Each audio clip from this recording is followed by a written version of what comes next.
Hello, one and all, and welcome to SMITE Prime. My name is Moonmellows, and I have the whole SMITE Prime team behind me. I've got Tesdai, we got Jithens, and of course, we have the amazing Musicland. Musi, how you doing? I'm doing baby. Pretty good. Boom! At 8 in the morning. It's bright, it's early. It's actually not bright because it's pouring rain outside, but that doesn't mean that it's not all sunshine and rainbows for us here in the SMITE Prime booth, Moon. There's so many exciting things to talk about, but you just talk about what we doing up in here, right? What we doing indeed, and that is gonna be none other than the Summer Bash, everyone. Let's talk about it because it's been a phenomenal, well, for lack of a better word, a bash. All throughout June 14th to August 1st, players had the chance to win $8,100. That's a lot of money. Oh my goodness. And it's split over so many different events, this being the last event, the Joust event here in EU, on the old EU ping, so I'm thinking about, Deduin's basement, showing up again this time. not having to worry about their abilities coming out a second later for that $525. They looked good last time on NHL, so certainly on the home turf. But what are they up against? Well, let's go ahead and get those brackets up as we see who Daduin's Basement have to work through, and also all the other teams we have available to us. Big bald men, shout outs. You and me, big bald men. I'm right there with you. Bazinga, that's a good one. Kebab baguette, a little cultural mix there. I can get down for that. Daduin's Basement's back. Laboogs, Hydrogen Bomb. All of these look very familiar. But these are all the teams, but that's not the ones we're going to be watching. In fact, we're going to be starting off with Daduin's Basement versus Pupsiski. So really excited to see the people who won the last NA Joust tournament. You mentioned it. They weren't on the home turf, and now they are. So really expecting to see some Sparks play. And if anything, if we could take anything from the last Joust tournament that we had going into this one, I think we have a pretty good understanding of what picks are going to be solid. Now, there were some balance changes that have been between there and now. Specifically, Shifter Shield has been looked at. Last week, it was just Shifter Shields all the way down. Now, this week, because Shifter Shield had some strength and int taking off of it, maybe not as appealing of an item towards characters that are a little bit more on the squishier side, our damage dealers. Notice that ever since that kind of went down, the mids and the ADCs have been looking at some other toys instead. But it's still a very viable item to be had for any tanks if they want to slot it into theirs. Healers are the name of the game for Joust in terms of, drafting your composition. Guan Yu is going to be something that I still feel is going to be very, very focused on heading into these picks and bans. Picks and bans versus the Daduin's Basements and Pupsiki? I don't know how to say their name, but some big name games. Pupsiki? Pupsiki. What is that? What is that? I don't know. Ari God? I thought I saw Ari and I went, Ari, the Overwatch Valorant caster? That's crazy. Welcome to Smite. Dopest in the Zone, shout outs. And Pios.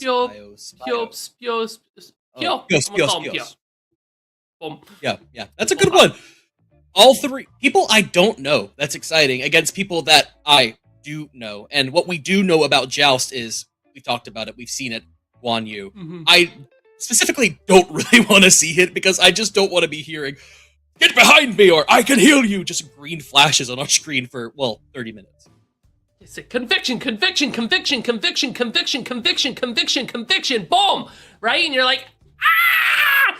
And the part of it that makes it so hard to deal with too is the fact that it lowers your cooldowns as well every time you're popping that conviction. And that is like the secret insidious part of that ability. But if we are banning out Guan Yu, there are other picks to be looked at as well. Hercules is still very, very unkillable, especially when there's not enough players to hold him down. Like, who is gonna make that king listen to their demands, right? That dude is just too big and too strong. So I'm looking at Hercules. I'm looking at Kabrakan. I'm looking at 2 pass bans from Pupsiki. Ooh. That's spicy. We do it to lock in a Jing Chen right away. That's Aura, and it makes a lot of sense. Jing Chen able to spin around. No aspect available to us here yet, so we know exactly what he's going. But also a pretty big pick, and there it is, the big man, and also the E-set, Daduin's Basement. They pulled this out last week, and they made it look incredibly good as well. And I feel like the E-set will be going the aspect, so that you can do the Bumba's Runeforge and then just build a lot of utility backup for the Hercules. So that's going to be pretty strong. And then, now Sap usually likes to play some kind of damage dealer in ADC. And I know the ADC build. There are some shenanigans to be had here. There are shenanigans that are going on right Now, the 3 new ADC items that were added to the game, Silver Branch, Dominance, Toxic Blade. Silver Branch is one of those items that just brings about a whole new level of tomfoolery if the Doin's Basement can get us to those, 7 items fully built. And in these Joust games, Moon, you have one of 2 options that happens, right? Either this game's over before 10 minutes, or this game is going to 25 minutes. There's not too much of a middle ground. And during those 25 minutes, it's these teams just farming. There's a lot less gold to be fought over. So especially with hunters being, dare I say it, way better than they were last week with these 3 new items, I'm expecting probably this might be going a little bit later. Yeah, both teams want to be able to scale their hunters. Hou Yi needs to get to late game, Honor needs to get to late game, but the tanks can have fun while the ADCs are stuck at the grocery line. When they're stuck in the grocery line, there's only one place to begin, and that's on the streets of the Joust map. Game number 1 of the EU Joust tourney coming at you. It's the Doin's Basement versus Pupsiki. My name's Moonmellows. I'm joined here by Musicland, and our eyes in the sky is none other than Jithens and Tezdai, keeping everything up on lock. And not only is it ESET, that aspect of the Life Warden, also the Hou Yi aspect out here. Minions have spawned. The Hou Yi aspect, but also the Hou Yi with Agility Relic, is a little concerning to me, right? Think about who you're playing into. Hercules and ESET. ESET's able to find a silence. Hercules can pluck them driving strike combo. This ESET is dead. Or this Hou Yi is dead, rather. So, Ahri needs to be extra careful about their spacing when it comes to hanging around these CC threats that Hercules and ESET can represent. And even on her pillar, he throws out the pillar, it catches the little agility sprint there, and then puts it straight into a pillar stun. So you're like, okay, no caliente. Now, on the other side of things, though... Oh. Doin plucked back on in, pushed back out, so he's able to get, but we're still running down at him. Xing Chen gonna be stunned on out, but he's pulled back under the tower. Shell forced on out already early. No one's fallen down, but already we're getting aggressive. Holy. Shoutouts to mitigate wounds from Hercules there to keep him alive. And that little rune, starter items do matter. So even just a little extra, what is that, 6 magical protection to start things off. Dune will be able to kiss his lucky rune, go back to base there. Level 5s are going to be pretty interesting for this team. Pupsiki has the Whirlwind of Rage and Steel when it comes to Xing Chen. And then, because you've got that ultimate, that's going to burn a whole bunch of beads. ESET doesn't have a CC immune ultimate, although Hercules does, and Honor does. So this means ESET will be a prime target to get plucked right afterwards. So being able to look for that guy after you burn out all these beads is going to be the way to go. I feel like that's how Pupsiki plays this game. The thing is, that's all we really have for CC, right? Hou Yi with the aspect, notably, his autos can bounce, but he loses the ricochet stun. So, you don't really have too much to follow up with after the fact. Xing Chen should be able to get in to Doin's Basement's faces, though. Also, look how annoying that is. Good lord. He's just standing here and adapting. He's already at half health. On the wraparound to Doin, pushes him back towards the tower. Agility Relic, dive bomb, he's safe. And, I mean, I feel like we're just going to be seeing a lot of that. You mentioned this Agility Relic kind of not being that beats that you would like, but still, he doesn't even care. Just let those autos fly. Might as well hold left click. What this does is just make so much space for Pupsiki. So, he's able to keep a bunch of pressure onto Doin's Basement. They can't really walk up. They can't play the game. Honestly, this makes the Agility Relic feel a little bit more valuable, because how is Doin's Basement supposed to walk up to find any kind of pressure? So long as Ahri can just keep autoing those walls to keep Doin spaced away, not a whole lot that Doin can do. Now, here's the thing with that, Moon. Doin's Basement is ultimately fine with that. That's fine. Oh, you guys don't want to fight us? You're going to keep us attached to our tower line? Okay. I don't care. I'm gonna sit here and clear these waves. You wanna chill and scale? I love scaling. I'm a big fan of scaling. They just have to show up next to red buff, next to purple buff, next to Lost Knight. And if you look at the map, the one time that Pupsiki backed was when these buffs came up, so Deduan's Basement immediately get them. And then start building a small lead. And it's the small leads that build into the big ones in Joust. The death by 1,000 cuts, because like you mentioned before, there's so little to be had. Ooh, double stun. Forces out the excavate, and Deduan has pinned the Xingqian against the wall. But the Whirlwind Rage of Steel is going to force them all back into him. Suns raining on down. We have the ESET ultimate to make sure we're all safe, but we're still taking a ton of damage. First Blood's going to fall on down. Adapting picks that one up, and the Crocodile set back to base. Zap 7's ultimate there. That circle of protection. Being able to pop and get so much health in the middle of that Sobek ult, make sure that nobody comes even close to that execute range, and plays so well into the circles that Pupsiki have. It makes it so that you can play around in that Hou-Yi ult and not have to stress out too much about what's happening around you. So Deduan's Basement, after getting, shoved back to their tower, annoyed by the ricochet damage from Hou-Yi, find a single fight, and then they're just gonna go, all right, cool, hey, don't worry, you can totally shove us back under tower for a little bit, guys. Oh no, you got us. Oh, the ricochet autos. Oh no. Anyways, when red and purple come back up, we're gonna come and take them and take your lunch money and then go back to this. It kind of shows that Deduan's Basement, where, maybe they were in control the whole time. They just knew the situation, and they're just like, hey man, I'm not stressed. Playing it safe. Xingqian steps forward, gets impaled back into the wall. But now Deduan's Basement said, okay, we're tired of you ricocheting these autos, even though Ari's still gonna do it. Now it's time for Deduan's Basement to step up to the tower line. Already, look at Adapting's health bar. He stood a little bit too close, and now back down to 1/3 HP.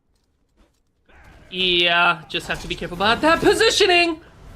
Woo, you stepped up, you get pulled back on in, and we're still here. Excavate, big rock on the dome. And Hou-Yi, you're not seeing no more. Desert Fury used to immune that spin to win, and now Grinder Bottom is put right back into the circle protections, into the wall. Adapting picks you up again, and now Deduan's Basement on a spree, stunned back on out. Sobek, you gotta be careful, because they're still hunting. You can put him underneath the tower, driving strike Sobek into the wall. Shell won't save you, it's a double kill for Adapting. Right as Ari comes back to defend their tower, but it's too little too late. I mean, Deduan's Basement just have all the tools. And that tier 1 tower is going to fall on down. Ari tries to put the Suns up to save it, but I don't know if you still want to be here. Adapting is not afraid. Now, Joust jumps over the wall, and with the rest of Pupsiki here, Deduan's Basement say, you know what? I'm done. We'll let you breathe for a second. We got our tier 1 tower. We're done for now. Ari, I don't think we should be stepping up this far. Just have to be careful. You take a look at the builds here. It is still 3 shifter shields. Amen. Maybe we didn't nerf it enough. And it's interesting to see Adapting pick up the Chin's Blade. That item is so polarizing. It is so hard to know what people actually feel about that item. Because you build it in a game and it does like 700 damage and you're like, gosh, this item is just terrible. Health shred is awful. But then, like, everybody's building it anyways. It's gonna be good. Amanita Charm forced on out. It's time for another fight. Pulled back on in, but he's gonna spin this time. Pulls Sap 7 back into it. But we have the circle of protections, and you're just gonna get exploded upon. Pupsiki, what you doing? Because this is the Deduan's playfield. Now, the pillar has been put up on the sky. Sobek, you just gotta pluck on out of there. Still able to find that pick. Gonna open up the Lost Knight here for Deduan's Basement. And there's not a whole lot that Pupsiki can do in response. No ultimates for Deduan's Basement to go for a confirm, but the shred will be good enough. Just because we have the bodies on it. The Lost Knight is more like a Gold Fury than a Fire Giant, right? In terms of health pools and protections. Now, the sacrifice here, though, may be that we leave Sap 7 to die. Sap 7's been spotted on out, and he is stuck inside the Lurking in the Waters. 3 members of Pupsiki chasing him down, but he's still alive in a health bar. Deduan is here this time chasing down Ari, And Sap 7 has the Mushroom Charm back on his dome, still healing up all this damage. This aspect of the Life Warden, it's really hard to take on down because the shields, the stuns, and Deduin all the meanwhile is chasing Ari down. Finally, Sap 7 falls on. But now, it's time for the rest of Deduin's basement here. But look at the meantime, look at Adapting. He's taken down your Phoenix, and all of us, Deduin is just juggling the team members and distracting them. If there's anything that Hercules can do, it can fight 3 people off at the same time, and, as you mentioned before, run distractions. Oh! Ari gets absolutely demolished, thrown back into the wall to try and save their own lives, but Adapting and Deduin are still running it down. They are glowing green with that Lost Night buff, and the rest of Hapsiki, they're slowly whittling on down. Unfortunate. Such a good play on the map by Deduin's basement. And so interesting, too. I mean, you know, you look at Adapting's build, you got Chin's Blade and Shifters. Not too much in the way of pen, but a little bit in the way of strength. Now you have Executioner, now you get some pen online. But the fact that the Lost Knight was taken makes the Phoenix stunned, so it can't attack, it can't defend itself, it can't do anything. That is why Onher is able to just go straight to it without a minion wave. Now, Deduin's basement, with that Titan's Room cracked wide open and fights that they've already been winning, they're going to start running it down here.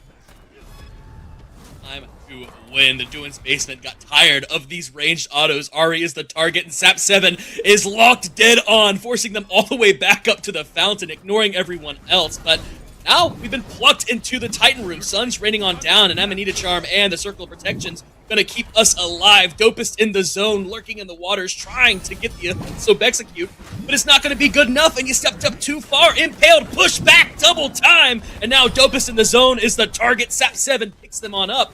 Hapsiki are a member down. 20 seconds till the Sobek comes back. We're lucky that Joust timers are a little low, but with 12k health on the Titan, it might be tough. Spinning to win, just putting a bunch of CC, and now Ari is letting those autos rain on through, but Deduin ain't scared, still stepping forward. Driving Strike is off the mark. The Titan is slowly falling. Deduin's basement, it's only 11 minutes into this game. It would have been a quick one, but you can't end just quite yet. The Amanita's Charm on both sides here strikes me as interesting because we don't really get a chance to see this item too much, but hey, when you're not able to draft team healers, why not pick up the Mushroom, be able to supplement that? I can kind of dig it. Mushroom here is going to keep Sap 7 alive for a little bit longer, but the rest of the team is on the way. He's using the minions to block, and he's still alive. Circle of Protections keeps him alive a little bit longer, but eventually, after a war of attrition, we finally find the E-set, and I'm not going to lie, Musi, that's the only person we've been able to find, right? Adapting, Deduin, they've been able to just stay alive the entire time. Makes sense, too. I mean, Adapting has that shifter shield, so they'll have that extra layer of protection. Whereas Hercules is Hercules. Shoutouts. What are you supposed to do about that one? The Genji's coming in clutch here because they're 2 magicals, and Jingchen and Sobek will constantly be poking, so Deduin will always have the Genji's proc to be able to look for another mitigate wounds or another driving strike. And then, you've got Pridwin. I see the Bulwark and Engraved Guard. Hold on. Lost Knight. Fight happening over on the left side, both Dopus in the zone and Pios running on through, but not much you can do just to force Deduin's basement off of it. But now you've been stunned on out. Time to spin to win, but the Desert Fury is going to immune it on out, but we're still taking a bunch of damage in turn. Double jump means that Pios is going to be fine. Adapting has now turned his sights onto Dopus in the zone, who has to use that lurking in the waters just to get on out, but we time it perfectly. Deduin picks him up, pushes him back against the wall, and the sun's raining on down. I mean, Adapting is now the one in trouble. Shell forced on out, but now the pillar saves his life, and Deduin has been plugged back in, beats Force, jump in from Ari, but now you've been stunned, pushed against the wall. Deduin's health bar is low. Is it time to kill someone other than Sap 7? No, because he's running at Grinder Bottom in the back line, trying to hit the damage. Circle of Protections is going to secure it, and Deduin's basement, all 3 members still alive. Bottom down, Hapsiki to left, Ari and Dopus into zone. Desperately hoping that they don't get run at by Deduin's basement. Sap 7 have picked up Phoenix Shield as well. So now every time this E-set is hitting you with an ability, they're also getting a bit of health back. Amanita's Charm Amanita? Animita? Animata? You say potato, I say potato? Say it in the morning room. I think you take mercy on me. Yeah, jokes will happen, but look at the Lost Knight going over there, going on in. Deduin pushed them against the wall. Dopus in the zone, though. We have the Abduct Prey to get out, but Adapting is chasing you down, and that Desert's Fury's off the mark, so we're alive for now. This Sobek, he's still being ran on, chased on down. He's just buying time at this point. Let's look at Sap 7. He's fighting the other two members by himself. Amanita Charm popped on down, and Ari has to use the dive bomb on out. This ESET is 2v1ing and winning. Push against the wall. Grinder Bottom is now facing the entire threat of Deduin's basement. Dodging autos best he can, but eventually you're going to get stunned on out. 2 jumps means you're safe for now, but still, Deduin's basement, this team fight is just terrifying. Oyi, you enough to defend? Driving strike, plucked, jump away. Lost Knight's up for Deduin's basement to take if they want it. And I can see that the hunters have finished up their Silver Branch bows. Long and the short of this item, right? Every third auto launches a little projectile that does, I believe it's like 25% of the damage of one of your autos. So if you have a bunch of attack speed, it is just good to have. Adapting may have been caught on out for beads force as well. That Desert Fury. But now, Sap 7 is here, and this guy is unkillable. 2 members into the wall, and Excavate's gonna push 3. It bounced around, and Ari is in trouble, taking a ton of damage. Silence and out. Killing spree for Hercules. And now Grinder Bottom's been pushed into the corners. Has to jump over the valley. That was a good one to watch. But hey, Pupsiki, Ari is still down, and the rest of Deduin's basement, 3 members strong, spot a Jing Chen, and they want to take him down. Look for the pin into the wall. Pluck. Bam. Spirit Ball. It's off the mark, but the autos are gonna connect. Grinder Bottom just barely holding on. But eventually gonna fall on down to Adapting's Rampage. He leaps on in, and he is going for the Titan. Who cares about the Sobek? We want to get out of this game. 16 minutes in, 11 kills to 2, and Pupsiki are dwindling at the Titan room. Circle Protections is falling on down. Titan down to 2K, pulled back in just to explode. Deduin's basement win the first game. Whew. All right. And that is what I'm talking about, right? Like, these games are either bam, or it's bam. Delayed gratification. The second marshmallow, Dila would say. But I do feel like we've been put on a little bit of game here. 2 of the mushrooms being picked up because we can find the Guan Yu. I'm noticing. I'm seeing it with my eyes, right? Because healing is so strong in Joust, being able to pick up a little bit of healing in the form of an active item has to be pretty solid, especially for a character like an ESET, where you're just like, yeah, I'm going to be living forever anyways. This is only helpful to me. Looking around it here, we thought Shift or Shield. We talked about it. Like, we got nerfed a little bit. Deduin's basement said, wait, what? Huh? You sure about that? They build 3 of them still, and well, of course, you know, Pupsiki still had 2, but that didn't even matter. Just because you mentioned it, Deduin's basement, they just like kept running it down, and Ari with that agility relic was not able to get out as much, despite pumping out a lot of damage.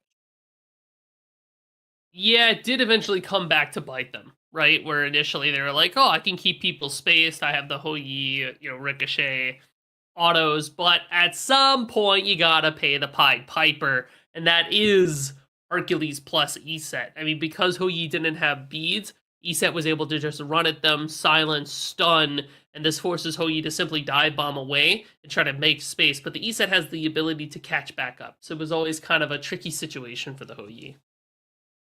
ESET, this Hercules, they are a tag team combo that's going to be hard to destroy. And when you have Adapting, rating, autos on down, looking like the king of not only Smite, but the jungle, quite terrifying comp to come up against. But that's all for that first game. We'll be right back with our second one right after the short break.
Hello all, and welcome back to Smite Prime. My name's still Moonmellows. I'm still joined here by Musy, and we have the entire Prime team behind us. It's gonna be Jithens, Tezdai, keeping the lights going. How are you doing, Musy? I'm doing pretty good, Moon. I'm doing pretty good. I think we're off to a good. All right. Yeah, I think we're off to a good start so far today. Yeah. Yeah. Oh, this is good. Yeah, we're off to a great start. Oh, sorry. Yeah. Oh, I'm looking the wrong way. Got it. Yeah, I'm so sorry. Bad. I get a bone. Oh, yeah. No, okay. Wait. I can't.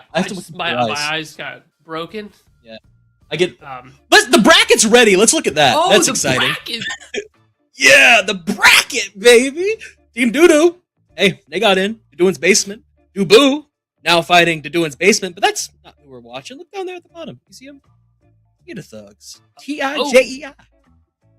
Wait. That beat out Hydrogen Bomb. Where?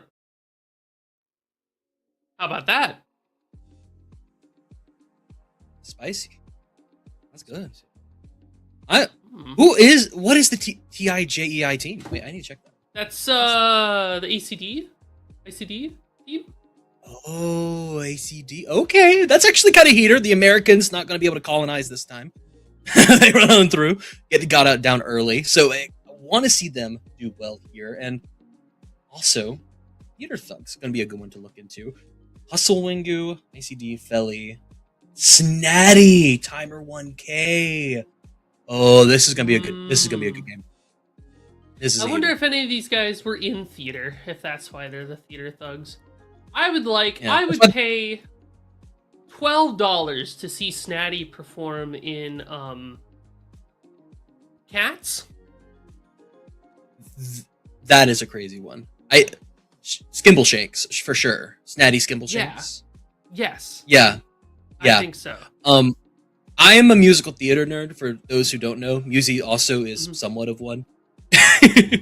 I dabble. So that's the only Cats name I know, and that's all I gotta say.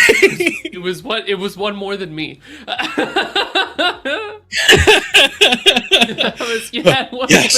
I was put on our ground, baby. Anything that you said.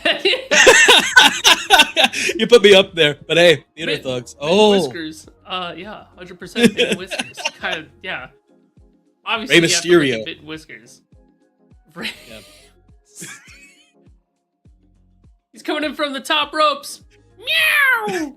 And that's how Cats goes. So now you don't have to watch it. But hey, I want to see the Theater Thugs run it down. That's a pretty exciting team, right? Snatty, a monster in the solo lane. And we see a lot of tanks and hunters kind of being good, but let's stop speculating about what they're going to pick and ban. Let's get straight into it. One of the things to notice here is Raspy is a player that has been showing up a bit in, Smite Prime Conquest matches. They were in last season of the Olympus Smite League. They started in Joust, right? That is where they started. So this is like their OG stomping grounds. So Theater Thugs are going to have probably Raspy put on something like a Ho Yi, I would assume, or some other kind of hunter. That's kind of what they tend to gravitate towards. Snatty and Timer 1K either going to be playing like a tank and another tank, or a tank and maybe a mid tank. It feels like as long as you can get something along the lines of, and we're gonna be listing this off all day, all night. Guan Yu, Hercules, I would put ESET up there now as something that's really good to have on the team. I think Jin Chen is okay. Achilles, Kabrakan are going to be really strong picks. Aphrodite, obviously. So that's what I'm really looking at here. Looks like the ESET filtered through here. That's going to be Achilles' first pick. Moon, for you and those at home that maybe aren't familiar with how the bans work for ranked Joust, all the bans happen simultaneously. That's why you just see them, pop them on the bottom, and then boom, we're straight into first pick. So the other teams don't actually know what's being banned. They only know that they can ban for themselves. So if you're first pick, you're banning, things that are picking in spots 2 and 3. And if you're second pick, you're trying to think about those, pick one bans. That's why Guan Yu's immediately off the table. And I'm happy to see. I don't want to see that guy a single game. We've how many jousts have we gone through just to learn that aspect of the general is just not made for joust and it's too strong. But a good pickup here for TIJEI, Apois, and Jing Chen. So I do like both of these characters here. Jing Chen forces beads, especially on characters that don't have CC immune ultimates, and Apois, that Empty the Crypts covers the entire lane. It damn near covers the whole map, right? With how big it is. So you also have a lot of anti-heal built into this Apois as well, which will be relevant when it goes into something like the Achilles and the Sobek. And Achilles is a character known to just be a damage sponge, but namely for physical damage, Apois, Jing Chen, and now an X-Ball. That's exciting, because that tells me, at least unless this Apois is going full defense, you have two squishy people on a team. So the Apois could go like a tankier mage build, right? Shifter, Z-Staff, Reaver, Bluestone, if that's still something people are playing with at this point. I would assume not, since the nerfs. But I guess when your damage comes from Soul Reaver and Bluestone and not necessarily from your in-scaling shifters, that build still looks pretty solid. The Jibalanque. I wasn't ready for everybody to be put on game here, but it seems that, you know, TIGAI? I'm thinking TGI Fridays. That's where my head's at. Yeah, maybe it's just because I'm kind of hungry, and I want some potato skins. But does that place even exist? Is TGI Fridays? Did they survive the? Anyways, are you Unk? Are you Unk? Am I Unk? Yes, we were talking about cats. Of course, we're Unk. What do you mean? Where? Yeah. You and me. No. It's all you. You're Unk. Oh. But the Jibalanque moon. Now, the Jibalanque is really, really interesting to me. This is a character that I think uses items like Silver Branch Bow and Toxic Blade incredibly effectively, knowing that the Branching Bola can proc these effects. Jibalanque is kind of like if Houyi Aspect had a timer, right? In order to use your Branching Bolas, you have to be using mana, so you're likely headed towards a Death's Toll start. But then you're like, okay, well, what if I do, like, Death's Toll, Sunbeam Bow, Audi Bow, Silver Branch, Toxic Blade, those kinds of items, and just hold left click really hard for as long as I can, right? You could go a Leather Cowl as well. I think is a very popular pickup for a lot of characters. I wouldn't hate to see a Gilded Arrow because a lot of what you're building is that basic attack damage, not necessarily strength. So I'll be really interested to see what the Jibalanque builds, because I have some ideas of how you can really bring this character to life, and I'm curious to see if other people have picked up on that. Versus, you know, Houyi, which has been kind of the standard ADC for a few patches now. Houyi has just been good. He's got everything you want. Big ultimate, ricochets, tons of damage, safety with the dive bomb. But I have been watching some games, and this Houyi character does not do what, you know, characters like Jibalanque, Artemis, Neath Aspect do, and that is hold left click faster than anybody else can. Really excited to see if this Houyi's able to, like, step up to the plate, right? Last game we saw Ari pilot it. It was the cool, funny aspect, which is kind of all about holding left click and hoping you hit a funny bounce, but it got ran at. But now TIJEI kind of have a comp that also looks like, to me, will get ran at, especially Apois against Achilles and Sobek. You get plucked. I mean, how are you surviving?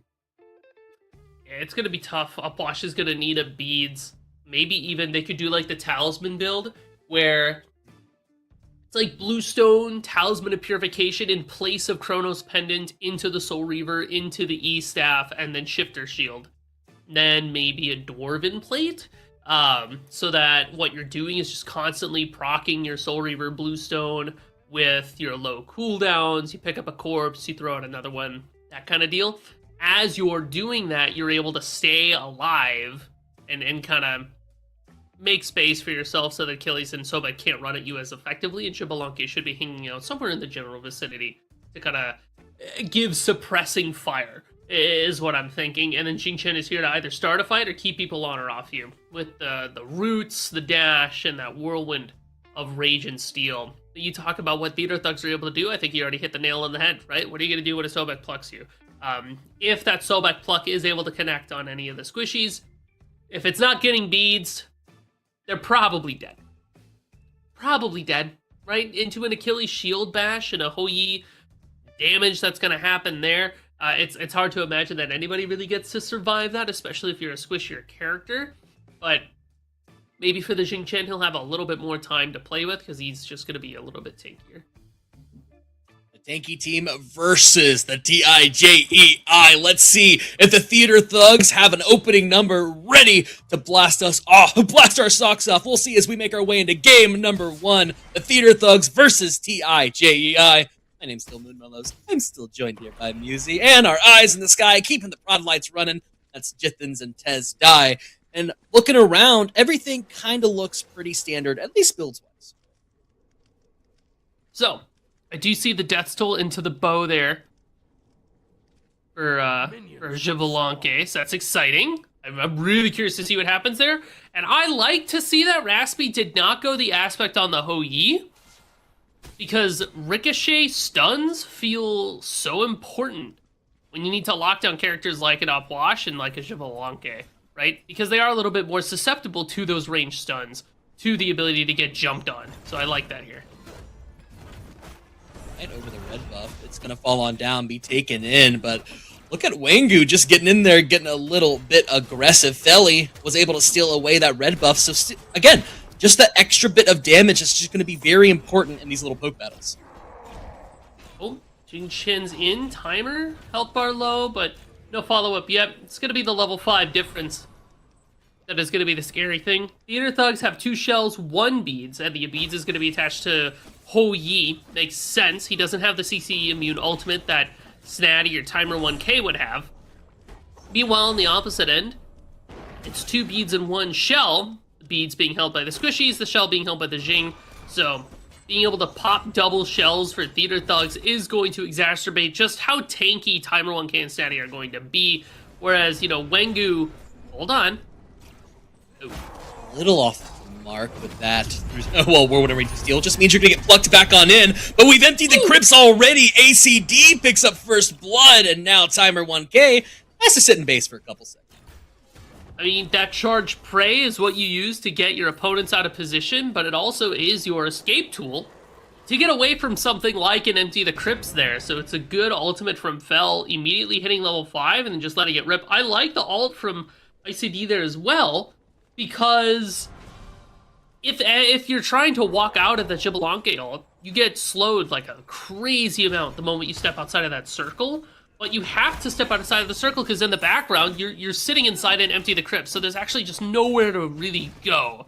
That's a neat ult combination there of just, hey, you're eating all this damn. Good luck, bro. That is just what's happening to you. So Theater Thugs need a little bit more magical protection so that they can survive something like that. That's why the Genji's Guard is coming online soon, or the Sobek, and it would seem that Snatty's going to have a shifter shield around the corner. This like team just has so much damage to get in there, but hey, when there's damage, there's a pluck on in. Wangu forced back to Raspy, takes half of their health bar for it. The IJEI are not going to let that hurt them, but a good double bounce forces ACD back off. That is the scary part of Hou-Yi. Occasionally you can just get ricocheted and lose half your health bar. Xbalanque does have the Death's Toll though, so he can sustain a little bit in health chalices. For everybody here, it means that you've got an extra 750 health to get back over time. Now, one of the things that I like to point out here too, when tanks are so prevalent, I do like Achilles.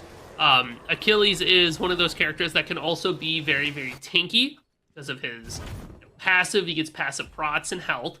He can pop his 2, so he gets a health shield that'll be good for tanking damage from the Xbalanque. But also, the execute is what really pushes him over the edge in my mind. Being able to look at a tank and be like, hey, listen, you are not as tanky as you believe you are. I can just get you. You'll notice there's no Aegises here. So Snatty can find and execute, and there shouldn't really be too much that could be done about it. Maybe Xbalanque or Jingchen can dash away, but that's about it there. Oh, that's all right, actually, next time. Step forward. Maybe you get a red buff, but we dropped a whole Crypts to do it. Now Timer 1K pushed down a little bit low. Whirlwind of Rage of Steel going to force out the beads, and now Raspy has to dive bomb away. The Theater Thugs kind of on the back foot so far this game. Just have to wait to get those items online because, honestly, TI, they just have so much damage. Yeah, they're leveraging it pretty hard here. I would like to see a Lost Knight pull sooner rather than later. Once Wangu gets their ultimate back up, while the beads for Raspy is on cooldown, that's going to be a big difference maker in the next engagement. Wangu doesn't have any cooldown built though, so maybe give him that blue buff. Ellie, been caught on out, has to use the beads just to try and immune the slow from lurking in the waters, eating the body so we don't get executed, takes a ton of damage, and is going to find it. Timer 1K, make sure that God of Duck is off the map. Felly sent back home and packing. Now the score even out 1-1. Unfortunate, the Outplash gets found in that little corridor around where you can get back into lane, and Sobek has a crazy amount of chase down to keep on this Outplash. And Jingchen just didn't really have it in him to keep the peel on. Timer 1K also was able to escape that Phoenix. Body blocks are just a little bit off. So, the old one-to-one action. But I don't think that should change the plan from TGI too much, right? Because you still know that Raspy's beads are down for another minute. Your Jingchen ultimate is available. It's time to get in there. Time to find somewhere to throw a fighter on. I mean, Fel's got their ultimate too, so this should be like a good time to engage. Just have to find a way to force Theater Thugs to take the engagement and treat it seriously. Lost Knight could be a solid pull here. Otherwise, we could just kind of chill. Look at Snatty on the wrap. Wrapped around, but spotted on out. Sent to the sky, but the beads was a too little too late. ACD now stuck inside the crypts. But look at Wangu doing what he can to try and keep them off of him. Timer 1K forced into the waters, lurking away. Low health bars, but the fight is still ongoing because Snatty has a full health bar, and he's just wanting to put some damage on into it. Raspy and Timer 1K, on the other hand, a little bit low, so they gotta back off. Dominance is the pickup here for Xbalanque. Now, I don't see many people building this item, but what it does is, for hunters, it's very useful. It makes it so that your autos get an additional 20% penetration. Yeah, there it is. And this effect ignores the penetration cap. So you can still go something like some more percent pen. Rip Talon, Titan's Bane, that sort of thing. And just have a crazy amount of extra penetration. So, when you go Dominance, you do not go Executioner. That is the knowledge check here. Lots of damage going to be taken. And look at Snatty's health bar, already feeling it. He steps forward trying to get something started. Makes half his health bar for it, but look at the thugs making lemonade out of lemons. They pick up this red buff, so at least a little something for their trouble. I want to explain a little bit more. Muzi, you said no XC when you go Dominance. Yes, Executioner shreds percent defenses. So when you shred percent defenses, you don't need more percent pen. You just need more damage, right? So it gets a little redundant here. So I would love to see, like, an Audi bow, and then a Reptile, and then a Silver Bridge bow, and then that would be very fuego, I think, for this Xbalanque. Especially when you got this Dagger Frenzy, like, we are all in on attack damage. We don't care about strength, per se. That is I do think that is one of the neat things about some of these new ADC items that makes it a little bit more, like, anyone can cook.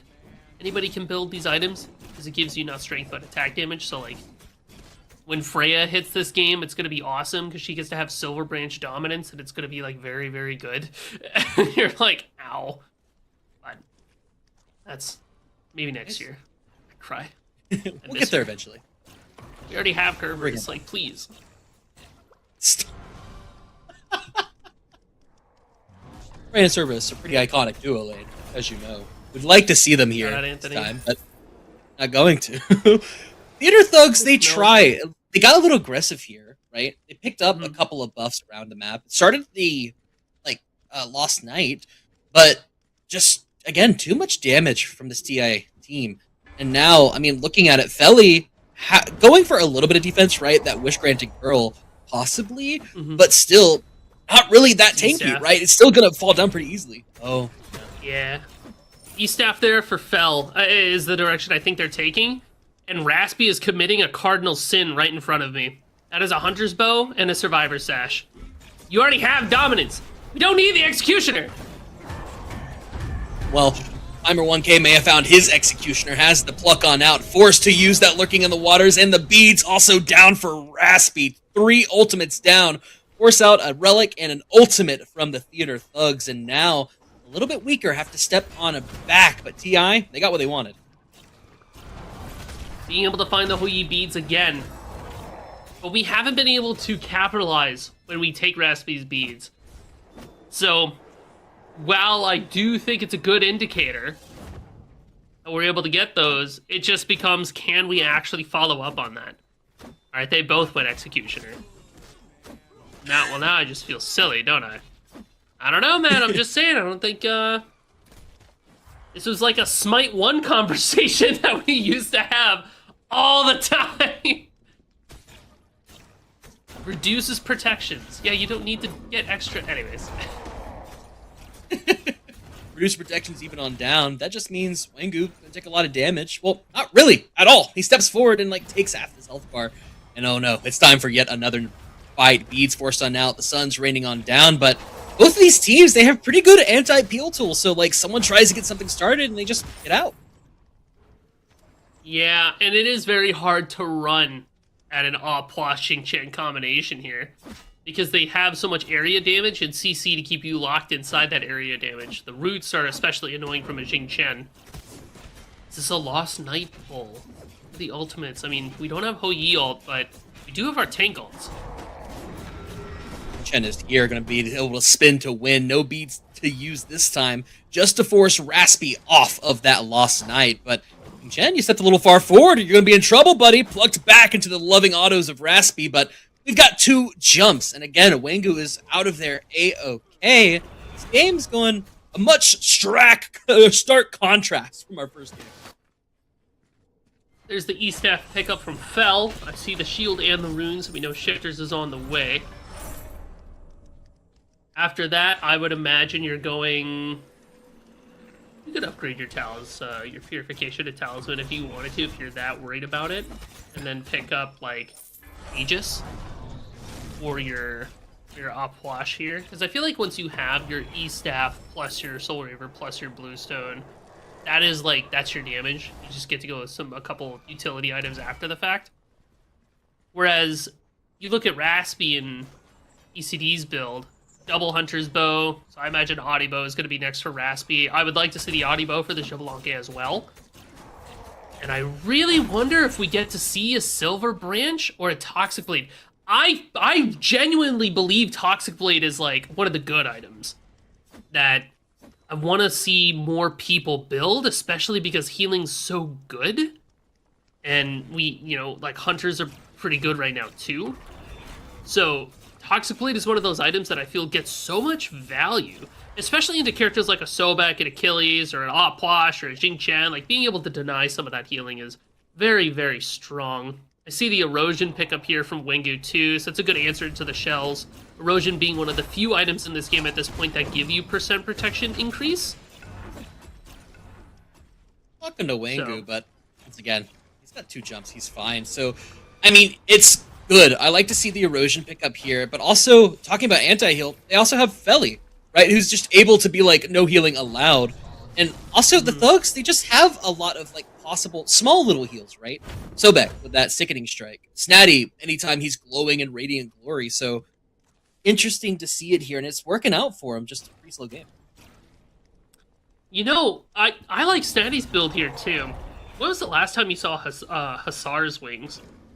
Which is very good counter build item, because a lot of what this Opwash Jabalanque combo wants to do is slow you down so that you're stuck inside their ultimates, so that you can't get away from the Opwash damage.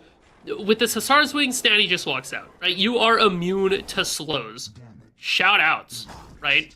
Now, this item is very, very expensive. It's something ridiculous, like 3,000 plus gold for it. At one point, it was at 3,700 gold. I think it's a little bit less than that now. But the stats on it are not bad either. I mean, 35 Omniprots and then 500 health. That's a lot, right?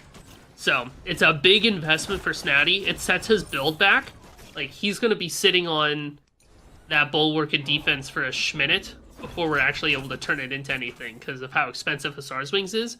But it does completely negate a lot of the soft CC that an Obplash has, or even that a Xing Chen has, right? Because Xing Chen, like, he knocks you up, he slows, he goes into the root, so maybe you can, like, walk away from the root. So, I like it. Heat. Snatty. Not gonna be slowed down trying to keep the thugs on honestly, just a slow but steady push forward. As again, no tier 1 towers down in both teams. There's only barely 200 gold between them. And we talk about Joust, how that spooling is just slower, but eventually we get items online and we look for the fight. Darkest of Nights put on out and forced into the waters is timer 1k, but we're looking for the damage on the back end side of it. The crypt's emptied. And look at those health bars. They are tanks, baby. Spin to win puts timer back with the rest of his carries. Forced to Aegis on out. And now, Wengu using that Nemean. Can we finally get a kill? Can someone finally fall on down? Please, I'm begging. Snatty able to slip away with those combat dodges and stay alive. Everyone just a little bit too... Nothing happening. Well, not nothing happening, right? Well, Something happening. TGI? Gosh, that one's just gonna get me for a bit. They don't kill anybody, but they are able to force it back, which means that Lost Knight is suddenly in play. But Theater Thugs are actually able to finish their back. Oh. Ooh. SB hasn't gone back to base just yet, forced down on low, and the rest of the fight's happening in the pit. And Snatty is the true target, but look at the ICD has to run away. Snatty just does way too much damage, takes way too little, and he's just combat dodging all the way back home. Felly might as well go back to base too. Because the rest of TI, they're back. They have to go away. Draconic Scales picked up by Snatty. That makes sense, because what were we building during that Proxlop meta, where Soul Reaver Bluestone is, you know, what you're getting constantly hit by? You pick up those Draconic Scales, and Draconic Scales basically says, like, you get hit by a form of damage, physical or magical, you get a little bit more prots, and Bluestone Soul Reaver immediately stacks it all the way up. ACD plugs back on in, now stuck in the lurking in the waters. The crypt falls on out, and he uses that Rising Jaguar just to get away. He's able to teleport to the other side of the map, so he's fine for now. Just Wengu trying to run at Raspy, uses that breath, but he gets stuck in the corridor, takes a double bounce, and his health bar is looking low. Can we finally find the execute? No, just a little bit out of range. Pluck is good, and you're back into the ADC, trying to spin to win, forces out the beads, and the shell, and the Nemean. Wengu doing his best to try and survive. Can we finally get a kill? No, because he has 2 jumps, and he's going to be able to teleport back away. This Xing Chen is really hard to take out. I mean, whenever Snatty's next to Wengu and he pops his 2, Wengu's going to get a bit more prots, 10% increased prots. This can happen up to 2 times, so he gets up to 20% prots just by hanging around. But he's got that Spear Robe, he's got the Hide of the Nemean, and all of the HP 5 that is from that Shifters. So, and the HP 5, you know, from being a Xing Chen. Oh my goodness. Yeah, now we're starting Dude, to damage. Look at Timer's health. Now we're doing it. Well, look at the build for Xbalanque. We got that Silver Branch bow online, and now all we have is attack speed, pretty much. Like, every single one of our items is attack speed, so we are built to just fire off this Silver Branch bow. Plus its extra penetration. Remember, because of dominance, we can overcap on percent pen for basic attack autos. That's a lot of damage too. Look at it, 24k and a counting. Timer 1 though. Again, these tanks, they're tanky. I've been saying it for about 18 minutes at this point. We're watching an incredibly slow game, and that's just kind of like the love of Joust, right? Sometimes you get rollover stomps, and sometimes you just gotta marinate. You just gotta cook. Wait to those full, like, 6 slotted in item, and we're getting there, right? Raspy has that Manchu bow, so we're we're almost at the point where these hunters are going to be able to demolish anyone standing in front of them. Level 20 is available for everybody, which means starter items are around the corner. Timer being able to pick up a selflessness. That'll be good. Because there is a cheeky amount of CC from our chaos side here. I see the evil eye and the shard, so Fel should have ob shard around the corner. That's going to be the penetration that we need from our mage damage. I mean, Timer 1k gets pieced up by ICD, but it's got to be Fel that has to be the one to kill Snatty, because Snatty's able to pop that health shield, and ICD just has to auto so many more times in order to kill this Achilles because of that massive physical health shield in particular. And that is the tricky part there for the matchup. And then, of course, nobody has any kind of Aegis still, so Snatty's able to threaten that execute range. That's why he's holding this corner. He's going in. Waiting to find the particular engagement in there. Darkest of Nights comes on out. Wengu takes half of their health bar in turn. Snatty's going to step on forward for some abilities on out, and still, we're just waiting to get our items online. Getting the safe farm, getting what we can. We drop the red, we drop all the buffs on the map, so we have a slight advantage, but still, man, they're just... everyone's tanking. Death's Embrace online for ICD. So now we're able to stay in bolas constantly. It's a Lost Night pull from Theater Thugs. They have a lot of damage here. A lot indeed, but Wengu up from behind is going to force them on off of it, so Theater Thugs still don't feel comfortable taking this one, and Snatty doesn't feel comfortable taking over half his health bar either, forced to lurk in the waters is Timer trying to chase out Wengu, but he takes more damage than he can deal. As soon as it pops up, forced back to the rest of the team, still has Aegis to stay alive, but finally someone falls on down. Sobek, we're Crocodile Hunters now, and ACD feels comfortable to keep on running it down, has the beads, be able to sneak on out. But Snatty is here, and he has an ultimate, and we get it off in a time. Wengu looking a little low, but the damage. Now, this X-Ball's online, baby, because Snatty don't feel comfortable stepping. I am telling you, this Xbalanque character is doing things that the other hunters are not doing, and that is holding left click better than a lot of other people. Sunbeam Bow in the... Sunbeam Bow! Don't bring back that bit. Don't bring it back. That was a last Joust bit. That was a last Joust. I couldn't even hold it. But Sunbeam Bow, as the last item here, you're about to see some some ridiculous look at the Lost Night health. Oh my god, it's already down to 1k HP! ACD able to secure it, but can you get out with your life? Snatty, in fact, he turned back around him, and he went bye-bye, baby! Felly picks him up, and now the Theater Thugs are one member lower. Listen, X-Ball, he holds left click better than anybody. Oh my god, yeah, I don't know, dude. Like, this build... I don't know how I feel about the XE. I think it's redundant. That's just me. I feel like we don't necessarily need it, but you can't argue with results. You can't argue with results! He's chopping him on down. He's cutting grass, and people at this point will win a Rage's deal a little off the mark, so Raspy is able to survive yet another day, but the Phoenix can't stay too much more, and we're already looking at the Titan. Well, the tanks are. ICD is demolishing Raspy. What was that? Deicide for the Theater Thugs. They're all off the map, and the Titan gone too.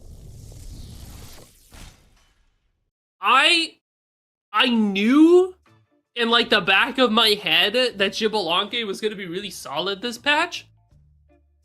I knew what it was capable of. And yet I'm still surprised by the ridiculousness of a late game Xbalanque with that build. I mean, that was goofy. That wasn't even Mickey. That was just goofy. Like, I don't know what to say to that one. And the Hou Yi goes a similar build here.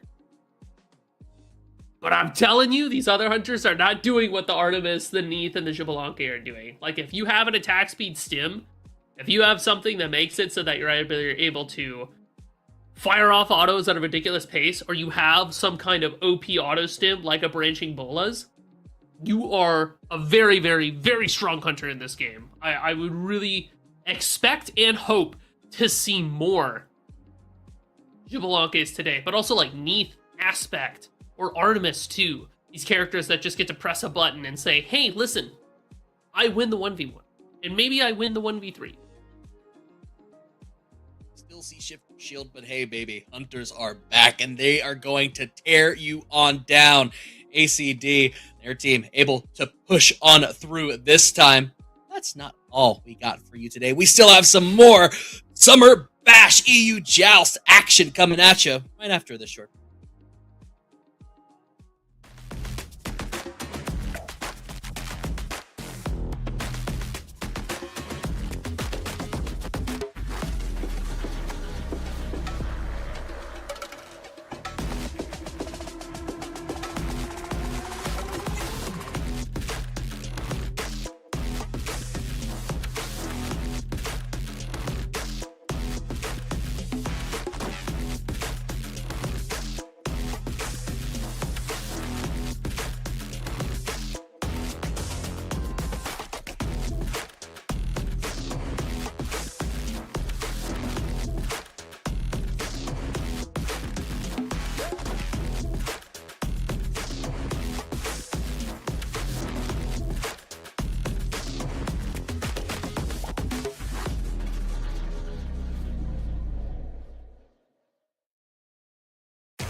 Hello, one and all, and welcome back to the Summer Bash EU Joust.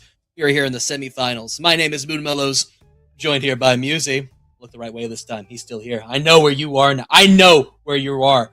We got Jithens and Tesdai along with us, and you guys ready for the bracket? Because we're going to be looking at it. Bomba! Bracket time. So we have Bazinga, Dodoon's Basement, Laboogs, and TIGEI. I need anybody to help me out with that. TJ. I don't know. TJ. Yes. There it is. Thank you, Moon. I knew we'd get there eventually. So, Got you. Moon, this is going to seem familiar to you, this next part. Because now we're moving into best of threes. This brings us to very charted territory. That's right. The Vault Bands, Moon. Now, for those of you that aren't Moon or aren't Musey and are new to this, how this works is that in a best of three set, once a god is played, that god is locked away in the vault. They cannot be picked for the rest of the set. So, for example, right? Xbalanque. Musey thinks it's super strong. Other teams agree. We lock it game one. We can't pick it for the rest of the set. No more Xbalanque until a new set, right? So this does have some pretty significant impacts on picks and bans. And it does mean that maybe you're banning something to play in game two. Maybe you want to pick something away from the first team. Maybe you're playing for game three by letting all the broken stuff through game one. And then maybe having a fooly-cooly around in game two and game three. So keep that in mind as we're moving forward, especially through these picks and bans when we get there. Because you're not seeing these gods for the rest of the set. It's always exciting when we have vault bans up on the table because, again, players just have to go a little bit deeper in their god pool. Especially in Joust, I think it's important to note that we're not getting 10 gods banned every game. Yeah. 6. So, still have to go a little bit deeper, but, you know, players could probably still feel a little bit comfortable. You mentioned it. X-Ball's off the table, then what's next? Artemis, Neith. Still a lot of option for these players to see, and we'll be able to get to see all of them in this best of three semifinals. I am pretty pumped to see what we end up leaning towards. Just going over in my head what's ban-worthy, right? What am I expecting to not see? I really feel like we're not going to see any Aphrodite, Guan Yu, Achilles. Like, it came through once, and I feel like maybe we don't let that happen again, unless maybe the answer is these ADCs that hold down left click super hard. And then you have, what did I say? Guan Yu, Achilles, Aphrodite. There's another healer I'm thinking of. Oh, Hercules and E-Set. I feel like those characters are very, very strong. We saw them once in Dodoon's Basement. No more, right? That's one time too many. Who else? Kabrakan, I feel, is going to be pretty good in this game mode. It's just generically good, even through all the nerfs. He's still very, very strong. You could just kind of throw him into anything. Really good for chaining CCs together, especially. Beyond that, I think. Yeah. And Sobek, I think, is one of those characters that you can allow through, because I don't know if you want to ban it. But maybe that's going to be something that you prio pick within either, maybe a first pick if it's like game 2, if it didn't get picked game 1. But absolutely on like your 2 and 3, something you can very easily lock in there. And what they're locking in, well, it's the players. It's Dodoon's Basements versus Bazinga here in our semifinals. Okay, it's the people who won last week. The NA Joust Finals. They won the 525 big ones. So now they're here, semifinals, up to do it again. And what better time to start it as we make our way into picks and bans right now. And these players, we're going to get to see it. We're going to get to see these OP hunters. And Hu Yi kind of, I thought was good in Joust, seems to maybe be a bait pick. You know, I maybe I am in the Hu Yi fall off arc of, do I think Hu Yi is good? Yeah. Are we first picking him still? I don't know.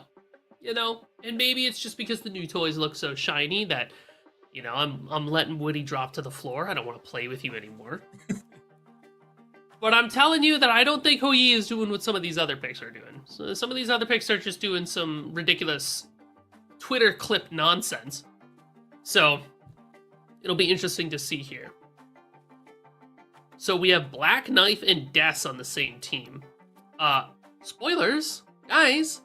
And then Zaki. Again, another round of players that I don't think I've seen before in my life, but that makes me all the more excited to see them take Deduin's basement attacks to task. I want to see them push their backs against the wall. So Herc, Afro, go on, you cab band away. The Onher's a little bit of a red herring here. So that is going to let the E set through for Deduin's basement. Yeah, Xingchen picked up first overall, so a lot of priority going to this god, and it makes a ton of sense. He provides so much peel and decently good CC, and also, we saw it last game, very survivable, has 2 jumps, a ton of HP 5, but if you pick up the Xingchen, Sap 7, just going to be able to pick up this E set, and there's a chill in the room, Musi. Did you feel it? Did it go up your spine? Adapting is probably going to be piloting this X-Ball. I feel so vindicated right now. I feel so vindicated right now. I'm telling you, this guy. I'm telling you, this Shivalake character is one of the good ones. He's one of the good ones for sure. I don't know. He's just holding left click harder than anybody I've seen before in a minute, which I love to see from ADCs. What Musi considers to be fun ADCs are not necessarily the ADCs that like have big auto attack numbers. It's the ones that attack really fast. Like, I think the super attack speed ADCs are the fun ones. So I am a big fan of the Xbalanque here and what it's going to bring. Although, Bazinga do have a very classically good comp, right? I mean, these are picks you would expect to see in a Conquest game as well. Xingchen, Horus, Hu Yi. You got tons of CC. You got a healthy amount of survivability, but Deduin's basement has a lot of sauce here. Saucy indeed. Let's see if they can cook something up that's nice and tasty as we make our way into the semifinals. Bazinga versus Deduin's basement up to bat. My name is Moonmellows. I'm here with Musi, Jithin's Tesdai, making sure all these lights are running all nice and shiny. And once again, it's Black Knife going for this aspect Hu Yi. Deduin's basement, they're already used to this one. They know how to play into it. Right? I mean, Black Knife will be able to throw out these autos or ricochet, clear waves, have pressure, but how well can they deal with getting ran at? They do have the beads this go around, so that will help. Getting flopped on, getting stunned and silenced and stunned again. So, a little bit of peel will be necessary there too. I like the pickup from Deduin though. Look at that war flag. Flag gonna make you go faster, and look at so much CC from Bazinga. They just forced Deduin's basement off of the red buff, but Sap 7 doesn't even care. He's like, go ahead, have the red buff. I'm going to steal your blue and take this purple up too. That's going to be the Boomba's Hammer that lets the E-Set get away with that kind of clear. Deduin's getting a lot of damage in here. Sap 7 doesn't go for the wrap, so it's just going to go back to even Stevens. We're here, stunning people on out, and the burp is good, but not good enough. Shut up by Dest. Bazinga getting aggressive, but Deduin's basement already showing that they know this map quite well. They have a game plan, and that's to just get as much farm as possible as soon as possible. Yeah, but Deduin's basement feels like they're going to be playing for that later game. We want to get this war flag upgraded. We need to get Xbalanque to full build, and Sap 7 is kind of the vehicle that helps us get there, because this E-set aspect with this Boomba's Hammer going into shifters does have a fair amount of damage, like right out the gates, and a lot of utility to keep people out and away from you. It's very difficult to run at Deduin's basement because E-Set's got the silence and the stun, as well as a lot of survivability attached to her ultimate, where she can pop it and give everybody a quick burst of health. It is worth noting, Sap 7 and Deduin do not have CC immune ultimates, and they don't have beads, so they're doubled up on the shell there. So I'm kind of expecting an erosion somewhere from Bazinga at some point. It's a good pickup into E-Set, it's a better pickup into double shell, but we need some cooldown attached to Jing Chen so that we can abuse our Whirlwind of Rage and Steel, and really just try to scoop up these tanks and throw them towards that tower line. The question is, are we going to be able to kill them off of an ultimate from Jing Chen? Deduin starts the burp and just gets shut up once again, but now Dest steps up too far, has a protective surge to get back to town, and strap in Musi. It feels like we're going to be seeing that one a lot. Again, both these two teams have a lot of safety. The stun, though, not used this time, and this gets the burp on off, sent into the sky just to get out. Circle protections, it's not enough to get the kill, but it's time to spin, but we're not winning anything because nobody gets picked up. Aw, dang it, just cannot find anything there. Yeah. I mean, part the waters pretty well, made a lot of space, but not being able to find something off your first ultimate means that adapting's going to be very safe still, because he still gets to keep his beads. This is going to give tempo to Deduin's basement, knowing that they forced every relic from Bazinga while they get to maintain all of theirs. The opposite side is that Black Knife will still have their ultimate to contest something, but there's nothing really to contest. Maybe a pick. Deduin gets caught on out. He's knocked up. Shell forced, but still has that belly flop to get out. Not enough damage to take down this big old Bacchus. So able to just be a big old nuisance here for Bazinga.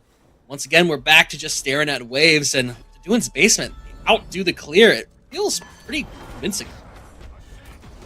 Maybe we can catch out E-Set, stun combo, but because we have to use Ricochet to clear the wave, that's twice now where we had CC chains from our horse and from our Xing Chen, but we haven't been able to follow it up with the Hou-Yi stun as well, and that misses us a lot of damage. So Bazinga are not able to capitalize on catching somebody out alone. And this is a bit of a drawback of the 2-tank 180C. And this is what, part of what E-Set covers as well for Deduin's basement, right? It's wave clear. It's the ability to be able to use our damaging clear that isn't also our CC setup. And that is where Hou-Yi, in my mind, falls off a bit, right? You rely a lot on Ricochet to be able to clear your wave and get damage off on people. So you have to choose one or the other. And right now, we're choosing to clear wave. We're choosing violence now. Deduin taking a lot of damage, but he's going to do it back in a tow. Dest has the protective surge to get back to the rest of the teammates.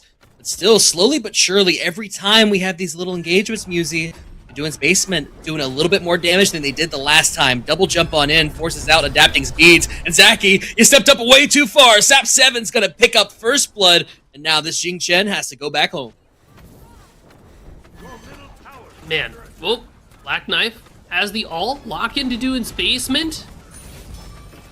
Ooh, Shell forced. Dest has to be careful because so much damage is coming out from the basement, and Deduin wants a little bit more. Hits the burp, forces them on out. That was some pretty good damage on that tower. It's not fallen down yet, but 5 minutes in, it's already down to about half health. But Dest, he's in the sky. To the skies going on in, bringing the rest of the team. Well, at least one more member with him. Black Knife gets stunned on out, and no Ricochet on that first ability means not going to be able to get the stun out either. So Deduin's basement, safe.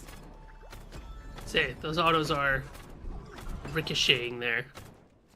In my mind, for a moment, I was like, man, why isn't the Hou-Yi 1 ricocheting? Oh, Godoy. He's got the aspect locked in there.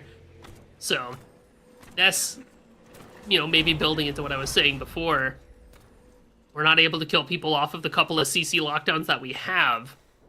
Still not ideal for Bazinga here. We are just kind of waiting for a Hou-Yi to scale up. We have the early Chin's Blade. It matches what Adapting's doing. But I'm curious to see if Black Knife is going to follow the school of Adapting and go with that Shifter Shield, or opt for something else here. And it's interesting to see Adapting do the Shifter Shield build that we were building last time, but this time on Xbalanque. And I do wonder if that's still going to be as effective. Tap 7 has been caught on out, but we have the circle of protections to stay underneath the tower and feel good about it. Black Knife doesn't feel great about anything here because he's taking way too much damage. Doing it picks him up and adapting, uses that Rising Jaguar underneath the tower. Sap 7 is low, but they're trying their best to survive. Zaki picks them up, and Dest lands straight back on top of adapting. Herp is good to stun them on out and try and get him out. We turn back around. Can we hit a couple of autos? We can, but the damage is going to be enough to force Dest and Zaki away from them. To Deduan's basement, they trade out Sap, Black Knife. All in all, Deduan's basement's pretty happy about the engagement, especially if we can find Destroy here. Going still crazy. These tanks haven't backed up yet. The health bars are so low. But able to get away with their lives while the Deduan's basement finds that purple. Checking back in with the builds here. I like what Bazinga's going for with their tanks. You know what? One of us is going to have to change. Double Shell, double Genjis, now double Breastplate along the way. The only differences here between the tanks is that one of them's got the old Bluestone, the other one's got the Warrior's Axe. But it's a similar story too for Deduan and Sap 7, shifters into Breastplate. However, the Olmec Blue is a little different. I imagine we'll see the Amanita's Charm again, whereas Deduan looks to be picking up either Dwarven Plate or potentially a Pridwin, I would assume, with that engraved guard. Well, a lot of camaraderie here for the Bazinga frontliners. And Deduan's basement, we know how well they play together. Steps on forward, though, stun forced, and Dest already on low. Zach puts two members underneath the tier 1 tower, but they both have leaps to be able to get back to safety. The health bars aren't favoring them, and Dest is getting on in there, as is Black Knife, stunned on the engage, and Deduan is able to keep the rest of the team off of them. Zaki, no Whirlwind of Rage and Steel to call for. The rest of Deduan's basement, health bar is looking low. Stun's good into Sap 7, but Dest stunned back in turn. Here comes the shell to keep our health bars looking nice and good. Sap 7 forced down on low, put into the sky, and we have yet another shell, but it's not enough. Eset is off of the map, and all three of Bazinga's members still alive. Man, the healing from Horus is sneaky good here, just barely keeping Dest alive, while also making sure that Jingchen and Ho Yi are able to stay topped off there. So, good stuff from the Horus. I like the ultimate there too, very aggressive. Black Knife takes it in as well, and even though they got stunned the moment they came out, it was still did the job to make space for their team, so that, you know, the Jing and the Ho Yi could move forward there. Deduan's basement trying to fight against the Ho Yi aspect inside that corridor, that top corridor next to the red buff. Not ideal, just because those Ho Yi auto bounces get so much value. It's near impossible for him to miss in there. Autos, and ain't it honestly kind of scarily, right? I mean, this is kind of, I don't want to say Mickey, but a lot of people don't like fighting it because what can you do? We see it time and time again where he's able to like go to. Okay, yeah, I'll call it Mickey for you. Don't worry, it's yeah. Mickey. You just stand so far back, do a couple of geometry lessons, and you half health the backliner. It feels not too bad if you're playing it, but horrible to play in. Not ideal, but you know what? That's just kind of the name of the game. And Black Knife is going for the same NEC build that Adapting's doing, right? So we'll have the Executioner, we've got our Shifters, everybody's just got a Shifters. They didn't catch the memo, I guess, on the nerf. Maybe they just don't care. But everyone will be extra tanky, which does give a lot of value to the Chins and to the Exi. Deduan's on in there. Flop is good, but we have that one back on out. Deduan, though, is now faced under the tower. He has a circle of protections landed on his dome, so his health bar doesn't look all too bad for it. And Sap 7 is getting on in there. Shell forced, and the stuns are raining down. Black Knife trying their best to get out, and they are able to. Dest and Zaki doing their work to be able to peel out Hu Yi, but the tier 1 tower for Bazinga falls. Dash in. Re-engage. Dest is taking a lot of damage off these engages, Moon, and it's because of the Shroud of Vengeance from Deduan. A lot of damage, but into the skies. Look at Dest landing on down. Came back from the fountain with a full health bar, and the rest of the team is here. Double leap on in. We have the jump on out, but look at Sap 7 trying his best to distract. Hide in the minions doesn't matter because Black Knife is going to shove one straight into your back. Now Adapting, being chased down by Dest. Zaki, the slow is good, and eventually you're going to fall on down as well. 2 members down for Deduin's basement, but hey, Deduin was able at least to get that back off. So he's safe. I'll have a minion wave pushing into the tier 1. Deduin's basement won't spawn in time to defend it, but I don't believe that Bazinga can go for a Lost Night pull here. You just kind of have to force the issue and try to see if you can get some work in on this Phoenix before adapting comes out. Deduin's getting on in there. Whirlwind of Rage and Steel is going to put him back even further. Triple Intoxicate, and now we're trying to force the rest of Bazinga away. Black Knife running as far as he can. Sap 7, though, going to find him out. The stun is good.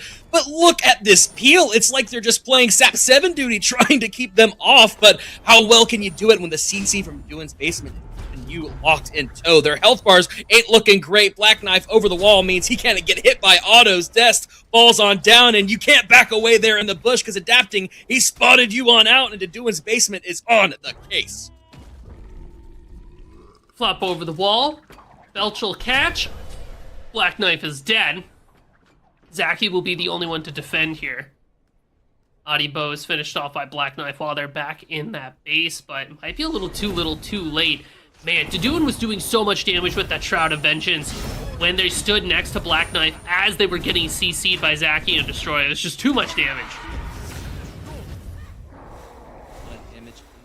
Sap 7 takes down the Phoenix for Bazinga, so now Deduin's basement still showing that they know how to tangle. All the meanwhile, though, look at adapting. They spotted him on out, but they can't stop it because that Lost Night is theirs. Dest into the sky is going to bring Zaki down with him, trying to find what they can, but Sap 7 is on the case. He can peel too, buddy. Doesn't matter how much you try. Adapting is going to be able to get back home.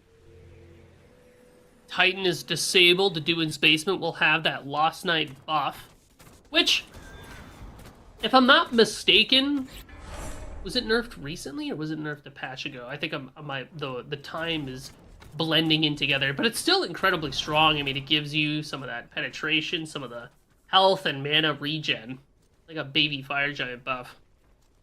But what's really important here are the builds that are getting finished by Deduin's basement. Kinetic Cuirass for Deduin, Audibo for adapting, so now we're just ripping these auto attacks.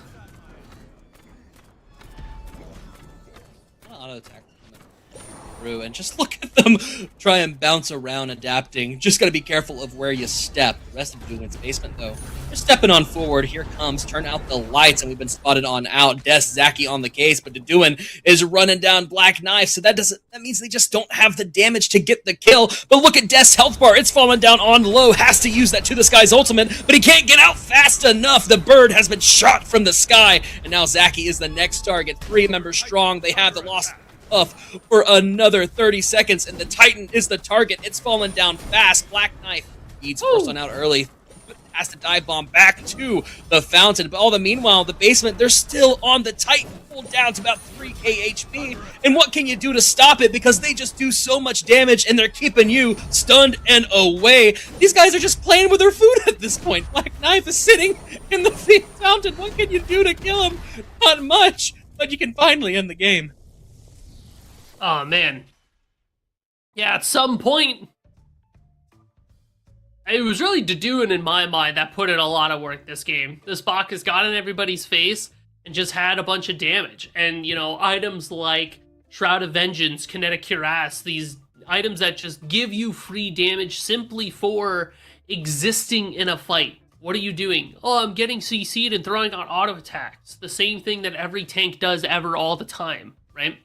It makes Deduin deal so much more damage. It makes them so much harder to actually kill and commit to because your tanks and your squishies are sitting there like, hey, well, do I want all of this smoke? You know, I'm not sure if I want to be able to fight for here too long. It also gives you so much damage mitigated. 38k, like Deduin was just absolutely face tanking the world. It was a good effort from Bazinga there. It looked like they had a pretty solid start for a bit, but ultimately it just felt like, this is crazy to say, you know, a little lacking in the CC, and I'm telling you, the Ho Yi drop-off is imminent. It is on the way. People are going to start realizing. Sun on the horizon. They're not falling out of the sky, but Hu Yi not looking as strong as he once did. Don't forget, though, this is Vault Band, so we're not seeing Scary X-Ball anymore as we make our way into game number 2, but That's just going to have to wait till after this short break. We'll be right back!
Hello, one and all, and welcome back to the Summer Bash. My name is Moonmellows. I'm joined here by Musy, Jithens, and Tazdai up above us, making sure everything runs all good.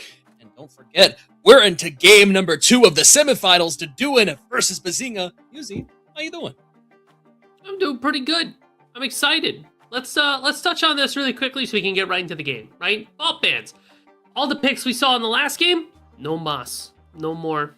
Not allowed. Not going to be in here. They can't be picked for the rest of the set, actually. So, Jing Chen, Iset, Horus, Xbalanque, Ho Yi, and Bacchus. We'll probably have a little... I think we'll have a little graphic there on those picks and ban screens, but I'll shout it out again. Those gods cannot be picked, which means we have to go back to the drawing board and pick some new, fresh hotness to be able to run in this game, too. Gotta keep it fresh, gotta keep it clean, because you know what? We get bored pretty fast. You gotta entertain us. No X-Ball! You must play Artemis now, or some other character with an AA stem. That's what I want to see. Boom.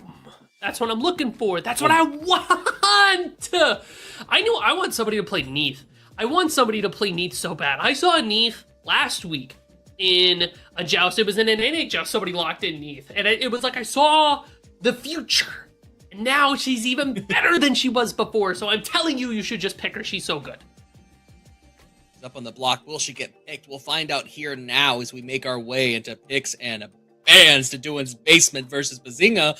Bazinga still taking that first pick option, and as Musy stated below, all those guys down there, bye-bye, you ain't gonna see them. Bye. Bye, girly. Bye. Bye. Bye. It's you're out of here. I don't want to see you. You can't sit with us. So, what does that leave? Oh, for the cool us, kids, right? Well, yeah, I say this is where the cool kids are. That was so that Aphrodite? comp. So last. Yeah, it's so last game, guys. Can we please? Can we please?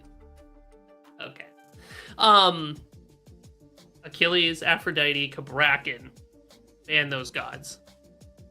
Wan Yu. Ban that one too, right? Those are the 4 that I really feel like those should just be off the table. And boom, boom. Oh, the Hercules as well. Deduin's Basement has a ban. Interesting. They want to let Sap something banned. through. Sap 7's banned. Oh. Oh, yeah, it says Sap.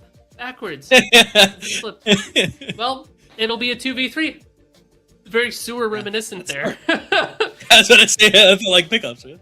No, but the bans, they make sense, right? We're not going to see Sun Wukong actually. That was a little surprising to me. Am I not a ball nowhere? Is that guy like on the up and up? Well, Snatty posted a video about Sun Wukong. But he also said, and I quote, "Don't get baited into the Sun Wukong pick because your KD ratio is going to look a little inflated because he's a very safe pick." Maybe that's not a direct quote. Maybe that's just verbatim. But, you know, he's not wrong. I don't know if he's ban-worthy, but he's pretty okay. In Joust, I feel like he's got some stuff he can pull out, but when it comes to what I consider to be pretty solid for Joust right now, it's any level of sustain, like sustain and utility. You'll notice that the Sobek should be available here. Yeah, as I look over to the side and I double check the gods that are, picked last game, I'll say them again: Xing Chen, Iset, Horus, Xbalanque, Hui, and Bacchus. Sobek is not part of that list. Sobek would be a good pick here. I would say, if we're looking at hunters, I think Neith is really solid here. I like to see the Neith. You want to pick a mage. Morgan Le Fay, or I think the Apwash could be good, depending on what we're playing into. And then you also have things like, you can just slam an Osiris whenever you feel like it. Not too shabby, not too bad, live forever God.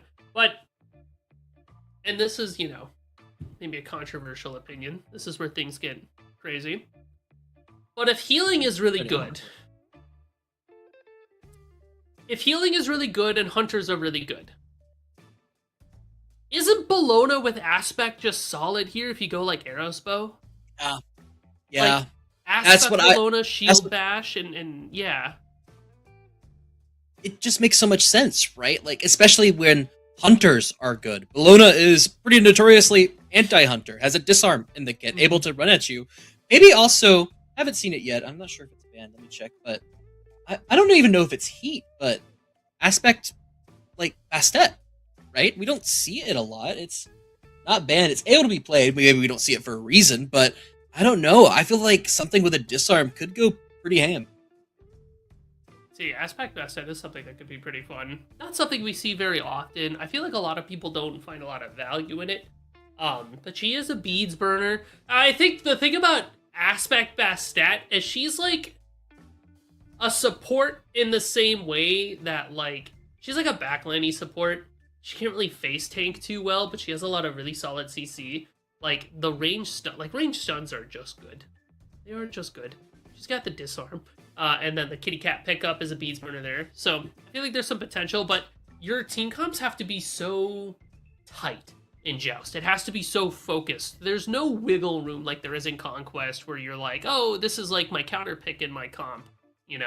He kind of works well with what I'm doing here, but mostly they're there to kind of screw up with what the other team is doing. Whereas in Joust, it's like, listen, these 3 gods are the good gods. These are the good ones. We are picking them because they are broken and they're good together, and that's what we gotta do, right? So, that's why I feel like maybe we don't get to see as many spicy things, but if we're gonna see any level of spice, I'm telling you, Neath Aspect holding left click really hard, really fast is like super, super solid. And then anything that gives you any kind of healing, like I kind of believe Artio is like a really solid pick here. because she has some healing, she has a cripple, she has lockdown as well. She can run at hunters, be able to toss a stun and kind of wait for the team to show up. She can throw it on the cripple so that they can't get away. You know, wrangle this hunter and hold them down just long enough for your hunter to come over and explode them or pick them up as we get to meander on back towards those picks and bans that we were scooched away from.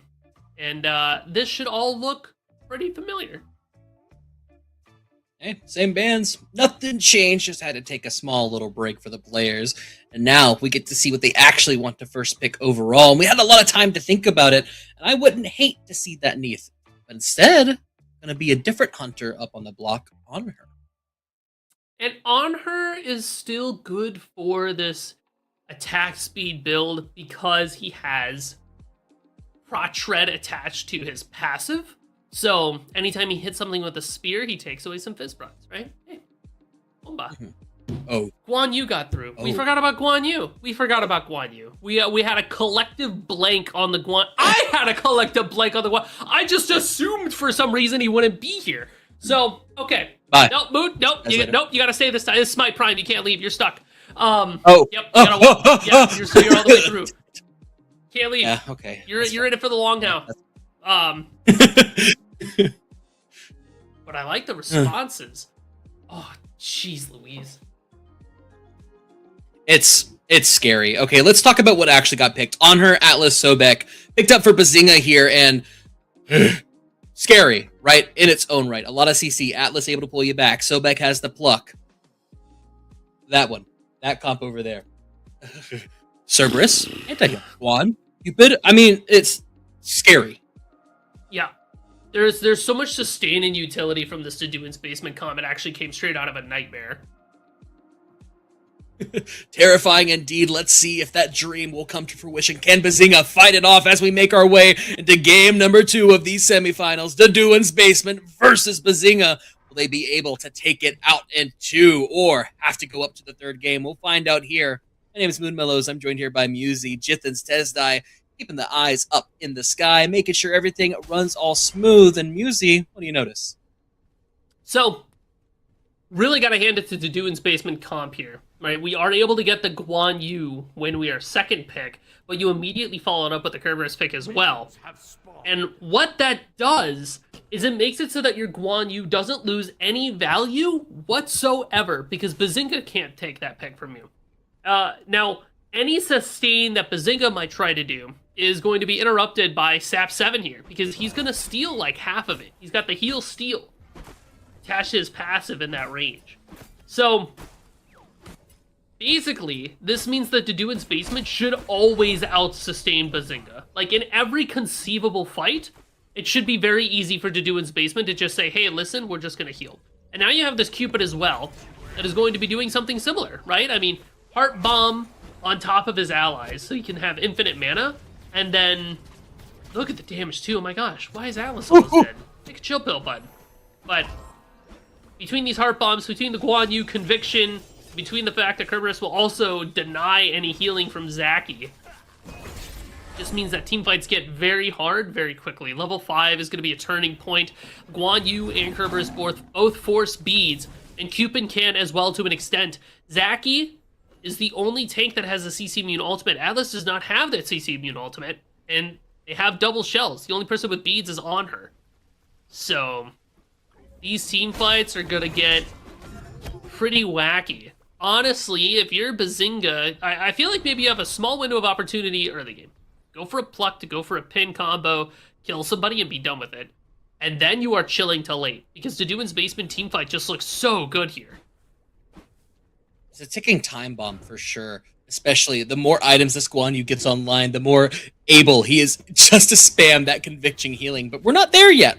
We're just waiting for them. But again, Deduan's Basement, playing this early game, they have this style where they just give up red buff, right? Every left side buff is off the map and now in their hands, including Bazinga's, like, blue buff, right? So it's just so much pressure. And, well, it's time for the fight, because the Skills of Love into the Stingy and Torment. Deduan takes down Dest. Zaki trying his best to survive. The Gamma Ray Burst was used, but it's not good enough. Deduan's Basement, they're getting active early. Yo, he stuns the Sobek through the charge prey. That's just disgusting. And also, shout outs, guess what? The Atlas that doesn't have beads is the one that gets exploded and dies when everybody CCs him. I'm so shocked. Back up, though, getting aggressive. As Doin's basement, though, still not afraid. We were just talking about these guys, how you have to get them out early. How can you do that when their team fight is so good 2 minutes in? I mean, the window was just before level 5 / turning into level 5, with the hope that maybe Bazinga gets to hit a level 5 before Doin's basement does. That window's passed. Now we are in turtle mode. Because guess what? Doin's basement is just going to sit there, conviction heal, clear waves, and look for engages. Once those diamonds fill back up for Doin's basement, they're going to run it back, right? Because the On Her won't have beads. And Sobek and Atlas, maybe they'll have their ults up in time. Notably, the Guan Yu should have their ult up first. Yeah, they've already got it up. Because they've got Sands of Time, plus the Genji's Guard. So Guan Yu could look for an initiation here. Sap 7's got their ult. Doduans can just run in here.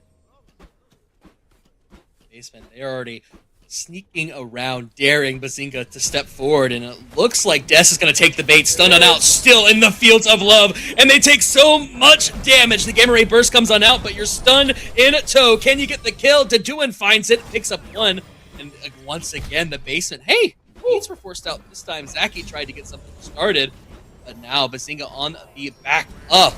Going back in, Zaki lurking in the waters, trying to slow on down, get some damage, but Black Knife can't step forward because Sap 7 is just being a guard dog. Stunned on out, the Sobek once again back home, back in his bag. Man, I love the positioning there from Sap 7. It was covering the charge prey escape from Zaki, trying to catch them out with that Stygian spit. The paralyzing spit. Oh. It's a Stygian, everything Seven. is Stygian. He got picked on out, but has the jump. Dest's going to chase him on down to this time, and, well, you can't do too much damage. Black Knife under the tower, and it looked like something good for a second. It looked like we were almost able to take down this Cerberus, but I don't know. It's getting scary, Musey. A 1K cold lead in Joust is not anything to scoff at. A 1K gold lead in Joust is akin to uh-oh territory, especially this early in the game, right? Because of the fact that you should be just about tied for most of this game, and then the fact that it's already spiraling, it just goes to show just how good the draft is from the Doin's basement here. They ran the same playbook back twice. They're gonna do it again, right? Sap 7 goes for a Stygian Torment. Boom, here comes Fields of Love. Here comes the Guan Yu ultimate. Oh, started again. Hey, it's textbook, and it's going to keep on happening. This time, though, Dest has a bit more health bar to work with, but it doesn't matter because adapting is still going to shred you on down. Black Knife Zaki in trouble. Under the tower goes to Doin, and here comes the Desert Fury. It gets the final hit, so Black Knife able to turn something around, and Doin is off the map. Good pluck there from Zaki, forces them into the Phoenix, and a good pillar as well from Black Knife means that Doduan ends up tanking a couple of Phoenix shots as opposed to maybe just the one that they were hoping to walk away from. That pickle helped them stabilize just a little bit and show a bit of lethality that Doduan's basement can't walk all over them, but destroy. This Atlas is not going to have a good time this game until we get some form of CC immunity for these fights. Sap 7's been picked on up and tossed back twice. Has to jump over the wall, so he's a little bit safer for now. Walls are good into basic attacks because you can't hit through them, so this doggy is able to just walk on way all the way back home. Gargoyle pickup for Sap 7. That's diabolical. What that does is it sets up the Stygian Torment. Because you silence, and you ult. It means that nobody can react to your ult, so you can't try to dash away or charge prey away or anything like that. If you don't have beads, you're a sitting duck. So that is going to be another part of the killer combo here from the Doduan's basement. They don't have to change anything about what they're doing. They just have to get more items so it's more and more effective as time goes on. Whereas if you're Bazinga, Talisman of Purification, you need it. It is necessary. Oh, once again, Stygian Torment, Fields of Love. Black Knight takes a bunch of damage. Desert Fury, though, gonna be good in turn, but the rest of Doduan's basement still running it on down. The paralyzing spit, make sure he's stunned. Dapting finds the kill. He's on a killing spree. This tier 1 tower, this is all happening, and it still hasn't fallen on down yet. Another paralyzing spit is good, but the shell keeps us alive. Doing plucks back under the tower, and we're taking a bunch of damage. Indeed, has to dash back on out. And he's fine because he's Guan Yu. He has the conviction healings. What was I worried about? Doing's basement playing with fire. They're not even doing any damage to the tower. They're looking for kills.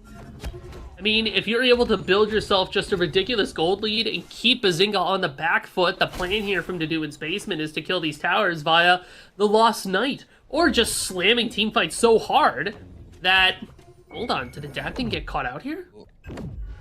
Adapting caught on out. He's been plucked on in, and the rest of Bazinga sniff it and hit the pillar. Is perfect. Adapting is stuck. Has the beast to get on out, but look who's waiting for him. It's Zaki on the back end side. Pluck is good, but Black Knife is kept away from the rest of his team, and Des is the one who falls on down. Stingy and Torment picks up the crocodile, and he's doing his best to trying to get some damage on the back end side of it. But Zap 7, has he missed a paralyzing spit yet? I don't think so. 2 members for what looked like a good fight just went up in flames. I mean, not able to finish the kill onto Adapting because they still have that shifter shield. Gives them a bit of, you know, protections, but Cupid self-sustains a bit as well. Even though it was really good on her ability to keep him locked in. Now we get to take a look at the tower. And it is just going to be a very, very hard fight for Bazinga. A lot to work through here to do it now. It's your job. Go ahead. Yep, there's one. Let's see the next one. The health bar is going to slowly go back on up. Who needs to go back to the fountain? We have Cupid. We have Guan Yu. We have Fountain at home, baby. And Bazinga, I mean, their health bars look good, but just as good as the basements. What's funny, too, I believe Sap 7 could be going for an Amanita's Charm as well. You see that Engraved Guard plus the health medallion there. And you have that Heartward Charm there for Doduin. So now these Convictions heals are going to be coming out just about as fast as they can. Sands of Time, Genji's Breastplate. That's how it goes. There's that Amanita Charm for Sap 7, so we're going to have so much sustain. Just a ridiculous amount of sustain. And Bazinga gets to have, count with me, Moon, none. 0. None at all. Because of that Kerberos, and because, you know, all we have is Sobek healing to begin with. Talisman of Purification picked up by Zaki. Ooh! That's a good, at least. Once again, he's stunned on out. Stingy and Torment picks up 2, puts them straight into the fields of love, and they're not loving this one, but health bars are looking good on the back end side of it. Sap 7, though, runs at the lion underneath the tower, and he's being juggled around, pushed into the wall, plucked on back. Des, make sure to pick him up as well, but it still isn't looking good, and Des, in fact, is the one in trouble. The doggy picks up the big man with the world on his shoulders, and, I mean, Black Knife has to use that disperse to get on out. Zaki, well, we had a beads, use them to try and survive. Adapting is on a rampage, and finally the tier 1 tower is going to fall on down. If we use this Talisman of Purification for anything, it's got to be for Stingy and Torment. Just to interrupt the flow of Doduin's basement's team fight. Oh no, beads force from on her, he disperses out, it's fine. But now Bazinga, or rather Doduin's basement, gets to force their presence on the map. This is why you banned Guan Yu. Black Knife out of the game. Adapting dashes on forward, able to find that kill. And now we're going around for a bit more. Stingy and Torment picks up 2, and now they're stunned. Brots have been shredded. And all this meanwhile, we're slowly whittling down this Phoenix to Doduin's basement. They have it back to base in I don't know how long, but it doesn't matter because the Phoenix is all but a bygone memory. 3 members stand, walk back to their home. Could go back to Lost Knight, disable this Titan, but purple and red buff are up. I wonder how much gold is in hand at this point with all the fighting that they've been doing and the fact that they haven't been able to hit those backs. Everybody's backing up now. Let's see what we finish up here, right? Adi bow for Adapting. A full Genji's Guard for Sap 7. More bows for Adapting. The Silver Branch will be on the way. Doduin hits their back. Freya's Tears. Now that makes sense too. Freya's Tears is one of those items that's another one that I think is one of the good items. But I don't see it built too often. But I really feel like the stats on it are really solid, and the effect is good as well. It pairs well with something like a Shifters or a Berserkers. But for a Guan Yu, it gives you a 20 cooldown rate and procs. That's all this character really wants, because you are a conviction bot. Adapting solo is Lost Knight. once again. That's his bread and butter. Lost Knight is down, and he's back on the way for the rest of his team. That means the Titan is weakened, so Duan's basement running it on down, stuck in the fields of love is Dest, and unfortunately, that's all you're gonna see this game. Sent home packing for the 6th time. This Atlas has just been the target of so much aggression. What can he do but watch as Duan's basement hit the Titan? It's down to half HP, and Sap 7 is just being a bully once again, standing at the fountain line, trying to be a nuisance. The Titan's down to 4k HP, and once again, the basement, they're just playing with their food.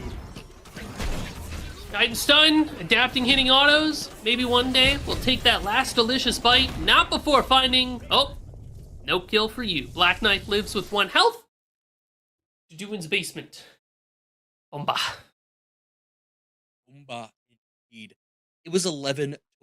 That's what happens when you let Guan Yu through and you put adapting on a hunter. Right? I mean, even then, Sap 7 on the Kerberos. You mentioned it. I said it right. You're welcome. Did that make you happy? I said it. You liked it? Thank you for defending me, man. You're welcome. You're welcome. Yeah. It was dominant gameplay from these. Yes. Here's the thing. This was a draft diff. From top to bottom, this was a draft diff. Because Duan's basement finds the Guan Yu and the Kerberos in the same comp.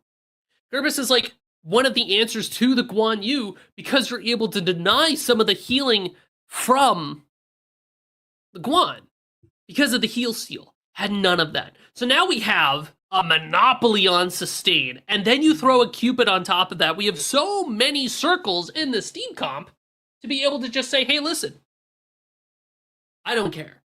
We're going to run the same playbook back. The Talisman of Purification came out too late for Bazinga, and then when we had the Talisman of Purification, we didn't talisman the Stygian Torment from Sap 7. You have to break the first chain of events because the Fields of Love come down immediately after that Stygian Torment. Sometimes it's already there. So you have to pop that talisman in order to get away from it all. But we just didn't see that. So Duan's basement just completely walk away with it. They walk away with it 2-0 here in the semifinals. That means they're going to be once again the contenders in the final placement. Who will they be up against? We know now it's going to be LeBoogs, but we're going to see that fight. Not just yet, because we have a short break around the corner. So stick around, go get some water, take a walk around, because we have some more action coming at you live.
Hello, one and all, and welcome back to the Summer Bash. My name is Moon Mellows, joined here by Musi, and Jithens, Tezdai have been with us here all day to finally get down to this point. But first, let's talk about it. This is the last one here with us. Let's see what we've been looking at for this entire Summer Bash event. That's right, 8,100 throughout this entire little stint. But for today, it's a piece of the pie. For EU Joust, it's $525. That last slice that remains in that pie tin for somebody to pick up and have, but there is a little bit more involved for this go-around. Indeed. Let's see what it took us to get all the way up to here. Phenomenal teams, phenomenal games all the way through, but Doin's Basement and Laboogs able to 2-0 their opponents in the semifinals, and now we are here up to the real ones. It's the finals of the EU Joust tournament, baby. Boom. And these are two really solid teams as well, so I'm very excited to see how they face off against each other. In fact, I'm pretty sure we saw them face off against each other last week, if I'm not mistaken. Saw both Laboogs and Doin's Basement. But this time, Doin's Basement will be on that classical EU shenanigan ping. They won't have to worry about anything like lag or anything like that, so they are experiencing the homeland advantage. Same for Laboogs as well, who I was also fairly sure was an EU camaraderie team as well. So, pumped for that. But I think if we talk a little bit about picks and bans before we actually get into picks and bans, just to kind of know and establish some stuff here. If you didn't know it before, if it wasn't indicated to you from the last Joust, where it was me and D'Lo, Moon has been caught up to speed now. Guan Yu. No more. Done. No mas. Done. No mas. Por favor. I don't want it. No mas. I don't care for it. Hercules, ESET, also very good to do his basement. Likes to look at those. Hou-Yi, I'm on the fence. I don't know if I'm a Hou-Yi believer. On the fence, he looks like it might be time for the drop off, but we'll see here as we make our way into the picks and bans of game number 1. You said it, it's Laboogs and Doin's Basement against each other. Aprio, Lachil, and Quaquamokwo? Quaquamokwo. Yeah, you got it on the first try. Deal and I we were struggling for a bit, so shout out Moon Mellows. Up top. Thank you. Okay. So, one of the things to remember too, and we'll talk about it after this game 1, but the picks that you see locked in won't be available for the rest of the set. So, these first picks and bans are actually very important as a pace setter for the rest of the set that's going to be happening here. Both the bans will be happening simultaneously, so both teams don't really know what the other ones are banning, but if you're Doin's Basement, you're probably banning out Guan Yu, Aphrodite, and maybe a Hercules, something along those lines. Your Laboogs, probably like an ESET ban, maybe Opwash, or... well, actually, maybe not Opwash. Doin's Basement has been running this 2-tank 180C comp pretty consistently today. But maybe you're banning that ESET Hercules combination, a Guan Yu if you're not going to pick it. The Sobek makes sense. So this all kind of lines up the way that I would expect. Looks like the ESET came through. Ooh, ESET for Laboog. SAP 7 has to be on something a little less, not as comfortable. This is like has been his first go-to pick for almost every game this entire series. And now, going to be forced onto something that we saw he was comfortable on, right? This Kerberos. You're welcome. Looked very good, very strong for it here, and also very good into what ESET wants to do, which is Ilya. And now, in the past, this pick was very good into ESET. Because of the way Stygian Torment worked, it was a Levitate, which got around the Wing Gust that was displacement immune from ESET. Now, Kerberos's Stygian Torment is a displacement. So now I feel like ESET has a better play into Kerberos. You've got the stun and the silence that disrupt the ghastly breath. But, I feel like it's still good for Doin's Basement as a Beadsburger. Yeah. Cupid, Thor locked on in here for the Boogs, and Deduin's Basement end out their draft with that nefarious X-Ball. And one thing I do want to say about this Laboogs comp is it kind of scarily looks like a Deduin's Basement comp, right? Adapting Thor, ESET over for Sap 7, and maybe Deduin runs the Cupid, but kind of all goss that they've been known to play. So looking at two of these, which one are you favoring? I do like Deduin's Basement's comp again. Xbalanque is rising in the ranks for me in terms of hunters that I think are pretty strong. Deduin's going to be able to be very aggressive with this Bacchus pickup, but Laboogs have pretty solid teamfight presence here. ESET Cupid, you know, big circle ultimates. Thor is interesting to me. I always feel like he's not as good in Joust for reasons that escape me. It just never feels or looks as good as I would assume it to be.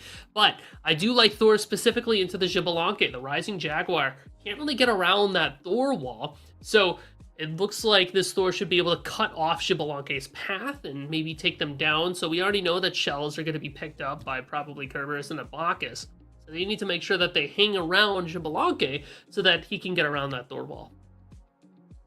Trying to get around the Thor wall. We'll see if he is able to do it this time as we make our way into game number 1 of the finals. It's Laboogs versus Deduin's Basement as they march it on down to win the final prizing left for the Summer Bash. My name is Moonmellows. I'm joined here by Musi, Jithens, Tezdai. We've been here all day for this penultimate moment of game number 1.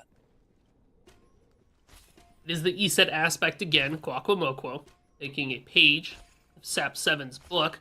Selflessness and War Flag starts for Deduin and Sap 7, so we really are just kind of protect the president for Xbalanque. The plan from Deduin's Basement is to try to scale so that Adapting can get all their items online and hold left click better than everybody else, whereas Laboogs want to take early fights here. They have a lot of really good CC to start things off and good follow-up as well. The question is, can they force the issue early? Trying to. A good wall from April is going to make Deduin in a little bit of trouble here. The hammer is that heart bomb stun.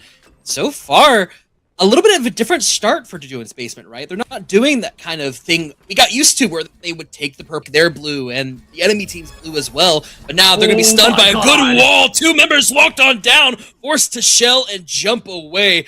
That is terrifying. As a double shell needed from Deduin's Basement, that means that Laboogs should be able to take this red, unless they just give it up for some reason. Oh, Adapting stunned on out, but the wall off the mark means they did. Oh, Deduin's Basement stole away that red buff, and now Adapting stayed a little bit way too far, uses the Rising Jaguar, but goes back in, forces out the shell. Adapting is the first one up, down on the mark. Wall's good onto Sap 7. Fields of Love as well. Epriel's in the sky. Sap 7 not going to be in trouble. Well, no, in fact, he is. Quaquamoko picks him up. It'll be the first 2 kills that we kind of expected to see from Laboogs earlier on in the fight.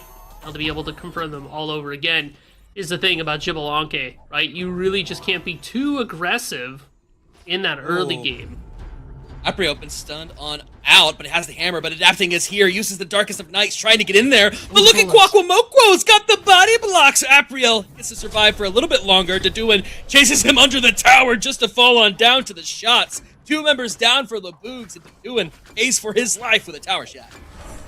Deduin's Basement are able to take the blue buff off of that engagement, so that's going to push them to be a little bit more tied with Laboogs, who had found purple after their couple of kills. So it's a good tit for tat here so far. Both teams getting fairly active pretty early, trying to get one leg up over the other one before things scale towards that mid-late game, where I really do feel Deduin's Basement is going to be very comfortable once they are able to get some extra items online. Just got to make sure that you can get there. So a lot of that means that Adapting wants to play back a little bit. If we're going to fight, we're fighting off the Deduins and Sap 7's engage. It'll be a little harder. Apriel leaps on in and takes half of his health for daring to even try and use that flop on the chill. Apriel is kind of terrifying on this Thor so far, going a full Genji's, but doesn't have the aspect, so he's just dealing so much damage. Yeah, the double tap from the Mjolnir's attunement is going to be the main driving force of the damage from Thor. He has crazy good poke and good CC to interrupt what Curb wants to do. Like that, jump in. Sap7 was looking for an ult there, I guarantee you. Yeah, she looks for the ult, but finds the Fields of Love instead and takes a bunch of damage. Apriel forced to go into that Anvil of Dawn. But where is he going to land? That's the question.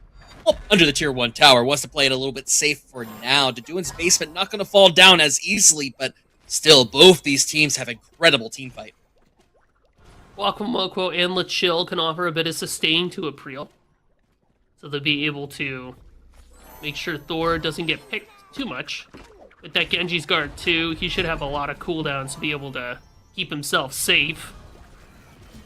We have found ourselves a target. Kwakwamoko has been picked up by the Stygian Torment and taken out on a down. Deduin make sure that Eset is sent back home packing, but Apriel found the wall. Gonna be able to get out this time. A little bit sneaky though, but Boogs kinda on the back foot. Deduin's basement able to have a bunch of good engagements. Flop forces out the beads. Lachill has to dash back on out. Now, Deduin's basement treat to the red buff. What's so good about the Stygian Torment is not starting a fight with it necessarily, but it's like step 2 in the 3-step plan. Step 1, Deduin goes in for a flop, knock up Kwakwamoko.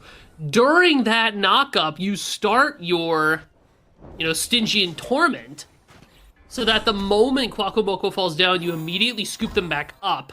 And this makes it so that they can't use Wing Gust to get away from your ultimate, right? That is very good lockdown from Deduin's basement, and that's the combo I think we're going to see pretty frequently in this game. That's like the bread and butter for this team composition. And while this is happening, adapting is just throwing out autos and poison darts in the backline. A double stun, Lachill is forced back on low, and the Intoxicate is able to take him out in the sky, landing back on down. Apriel, it's 2 with that Anvil of Dawn, but we don't have the damage in tow. Our Cupid is off the map, and adapting is there, hungry, ready to hold left click, gets stunned on out, and the double tap hits him hard. Phantom Shell ain't gonna be enough to save his life. The King is out, but Apriel pays for it with his life. Bacchus picks that one on up. Deduin is 4-1-1 now. The rest of the Boogs thrown the way. He has to get out. I don't hate that trade. For Apriel, being able to take down adapting is pretty good. You're trying to delay the Shibalanka as much as possible. The Chin's Blade is online, and the Shifter Shield will be here soon. 850 gold from that Survivor Sash and the Engraved Guard. So it shouldn't be too much longer. Oh, never mind, there it is. Yeah, not too much longer at all, actually.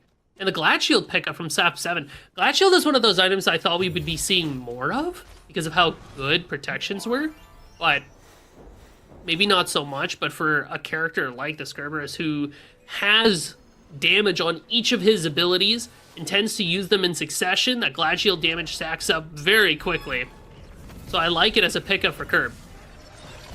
Again, we step into the tower and we bring Kwakwamoko back to the rest of our team, adapting, able to take them on down, but you're stuck in the Fields of Love. You're stunned on out. Shell's good to be forced, but up into the sky goes Apriel, off the mark with the Anvil of Dawn. He's been stunned this time. Now it's Deduin's basement's duty to try and save adapting, but they're unable to do it in this moment. He falls on down, and Apriel has the hammer, has the wall, and he's trying his best to run away. Paralyzing Spit off the mark. Apriel's going to get out, so we instead turn on to Lachill, who still has the dash. LaBoogs are safe. Man, Sap7 was just shy of hitting that paralyzing spit on the Thor there. That would have been enough to take him down. But he'll be able to make it out with his life. LaBoogs have been doing a good job keeping their heads above the water here. Has a good pick, potentially, but Deduin is going to be able to get away. I wonder if we'll see that Shroud of Vengeance again from Deduin, especially considering how much CC LaBoogs have. I feel like he'll be able to proc a lot of damage off of it. Hunter's Bow is picked up by adapting, so we know that the Audibo is probably around the corner here for us. If not Audibo, then I know they like to look at the Executioner as well in that third slot for their Hunters. Lachill's going something a little bit different though, right? We haven't talked about the Cupid. Tearfing is the pickup, still very good, but then the Avenging Blade to be able to reduce some percent protection shred, as well as offer a bit of extra health. So it's like Shifters in the sense that it's like a defensive option because you get some extra tankier stats, but it is also your tank shred option as well. This means that maybe you have room in the build for some more damage items, as opposed to needing to pick up the XE, or you could just do both. Oh, April was in the sky, but Dawn, the anvil of it, was off the mark. So Laboogs still getting aggressive here, and I don't blame him for it. We're about 9 minutes into this game, 6-5, and honestly, pretty neck to neck. Only a couple 700 gold mixing these two teams, but the Fields of Love's going to come on out. Use this as the Stygian Torment to force out the beads. Chill back under the tower into Duin's basement. They're trying to get something started, but they're taking way too much damage. Duin has to flop back on out, and Chill has now been re-engaged upon April. All beads forced away. Now, Boog's a little bit weaker in this fight into Duin's basement, stepping on forward. A 3-man heart bomb, though, is going to just dissuade Duin from wanting to re-engage. No one's going to fall. Having that Talisman of Purification for Kwakwamokwo is so key, because part of what makes Duin's basement team comp so scary is that chain CC. If you can break the chain, suddenly this team comp is a little bit easier to play into. Now, granted, Laboog still got pushed back at the end of the day, but you'll notice that none of them died. And that is going to be a big difference maker, right?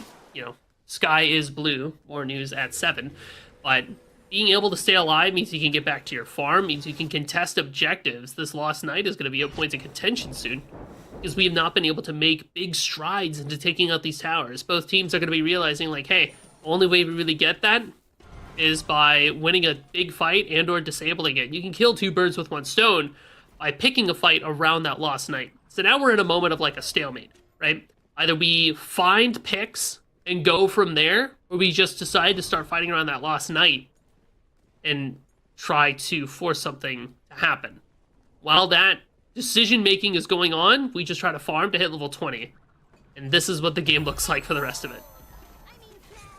We're just waiting for stuff to get started. Sap 7 jumps on in with the heart bomb. The silence back inside of it means he can't use that Stygian Torment.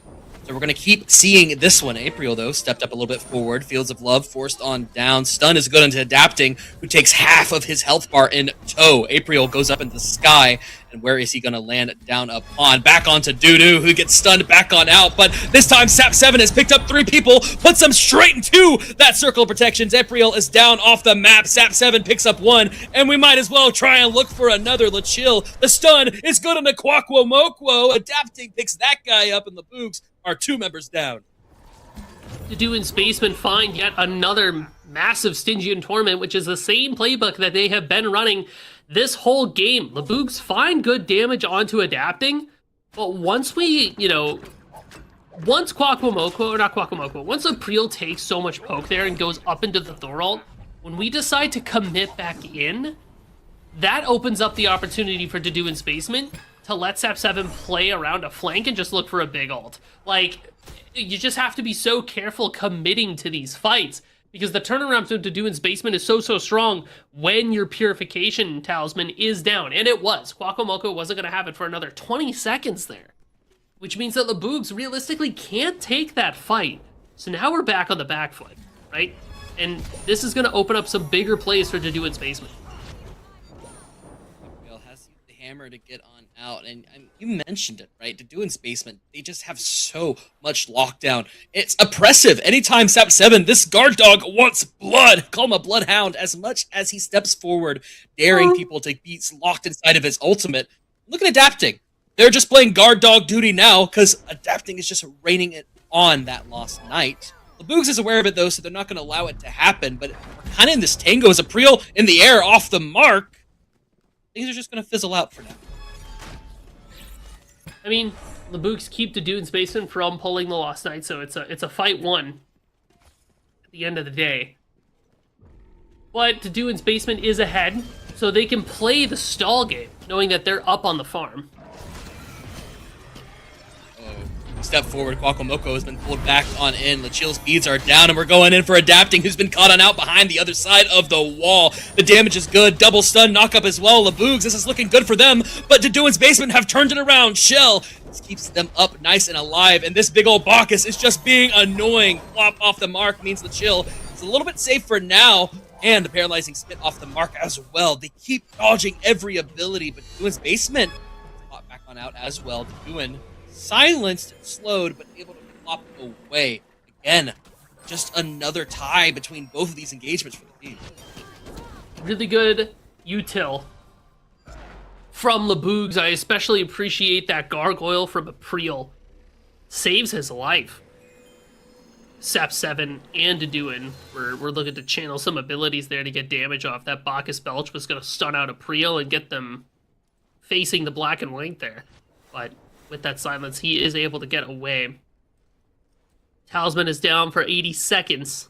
And Sap 7 is going to have their ultimate again soon, so you can expect Deduin's Basement to once again force the issue. Keep being aggressive. And the way you can do that is by pulling a Lost Knight and forcing the Boogs to walk at you, or by simply running it down, right? Sap 7 can kind of jump in or look for a Paralyzing Spit to start things off. Deduin flop in. If you find a knock-up, that's it. Straight into the Stygian Torment. Doesn't matter if it hits one person or three people. Deduin's Basement want to take that fight to get a numbers advantage so they can go do something else on the map, i.e. that Lost Knight, red buff, or purple buff. Really hard for the Boogs to be able to step up and find something. They have really good answers within the team fight, but just to start it, it's looking a little hard here. And I mean, Sap 7, he just takes stun after stun, dares the team to step forward, and now it'll be time for a little bit of sneaky play. They think something's happening at the Lost Knight, but instead everyone's backing, getting their items online. And I don't know, Musy, it's getting kind of dangerous because the Silver Branch bro is online. There it is for adapting. That's the big power spike, right? I mean, this item brings so much to characters that are able to have so much attack speed. Now the next big thing for adapting is leveling up that starter item. Maybe looking for something like a Sunbeam Bow. You pop your Branching Bolas, pop your Sunbeam Bow, hold left click on something to get your mana back to feed your Bolas and your Sunbeam. And then that's that. Yeah, and a good stun starts out, but a 3-man Stygian Torment forces out the Talisman of Purification, but it's not going to be enough to save LaChill's life. Deduin picks that one on up. Cupid is off the map. All the meanwhile, this was a 2v3 that they're losing. Adapting picks up the Lost Knight. That Phoenix ain't hurting nobody anymore. And these unkillable behemoths of the basement stay alive, knocking it on down. Adapting finally joining the party, and Apriel's health bar shows it because it's just falling down oh so fast. The true target is now the Phoenix. Guys, get out of the Titan room because the Phoenix, well, it just now fell on down. Apriel in the sky lands off the mark. Shell forced on down, though, and it's just up to Kwakwamokwo to try and keep the teammates off of them, but Apriel has to go back to base. His health bar can't handle the smoke, and Adapting is holding left click better than anybody else. Feeds, forced on out, and the rest of Laboogs running at him, trying to get the kill. Two members forcing Adapting away, but the Titan, it's down to 200, it's down to 100, it's off the map. Deduin's Basement win game number 1. It was a really good draft from Deduin's Basement that it was executed perfectly in these team fights, right? Like CC into Stygian Torment, into finding kills. Bacchus as well does so much damage. Didn't even go with the Shroud of Vengeance this time, but actually the Kinetic Cuirass and the Pridwin. So more items that deal damage based on your protection scaling to just kind of force the issue and keep the backliners away. Even in the 2v3s, Deduin and Sap 7 were handling it while Adapting was just doing whatever they kind of felt like doing around the map. You know, when you stop and smell the roses, you might as well hang out, take a couple pictures of them as well. So it was good all around from Deduin's Basement. Beautiful basement here. And I mean, it just came down to Deduin and Sap 7. They weren't really in any, like, danger at all, right? It felt like they would step up and be like, oh, is there a Cupid on your team? I don't even feel it, right? They were able to 2v3 in that last engagement. All the meanwhile, Adapting is just on the Lost Knight, hitting it down, and honestly, kind of what won them the game there. Yeah, it was good. But luckily, because of vault bans, right, Deduin's Basement can't run that team back. So we'll be able to talk a little bit more about that later, I'm sure. And later, it's gonna happen. Don't go anywhere just yet, because this finals, it's a best of 3. Deduin's Basement, they go up 1, but can Laboog even it out, make us go to a game 3, or will it just be over in 2? Find out right after the short break.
Hello, one and all, and welcome back to Smite Prime, where the action is always premium. My name's Moonmellows. I'm joined here by Musi, Jithens, Esdai, making sure everything works all good.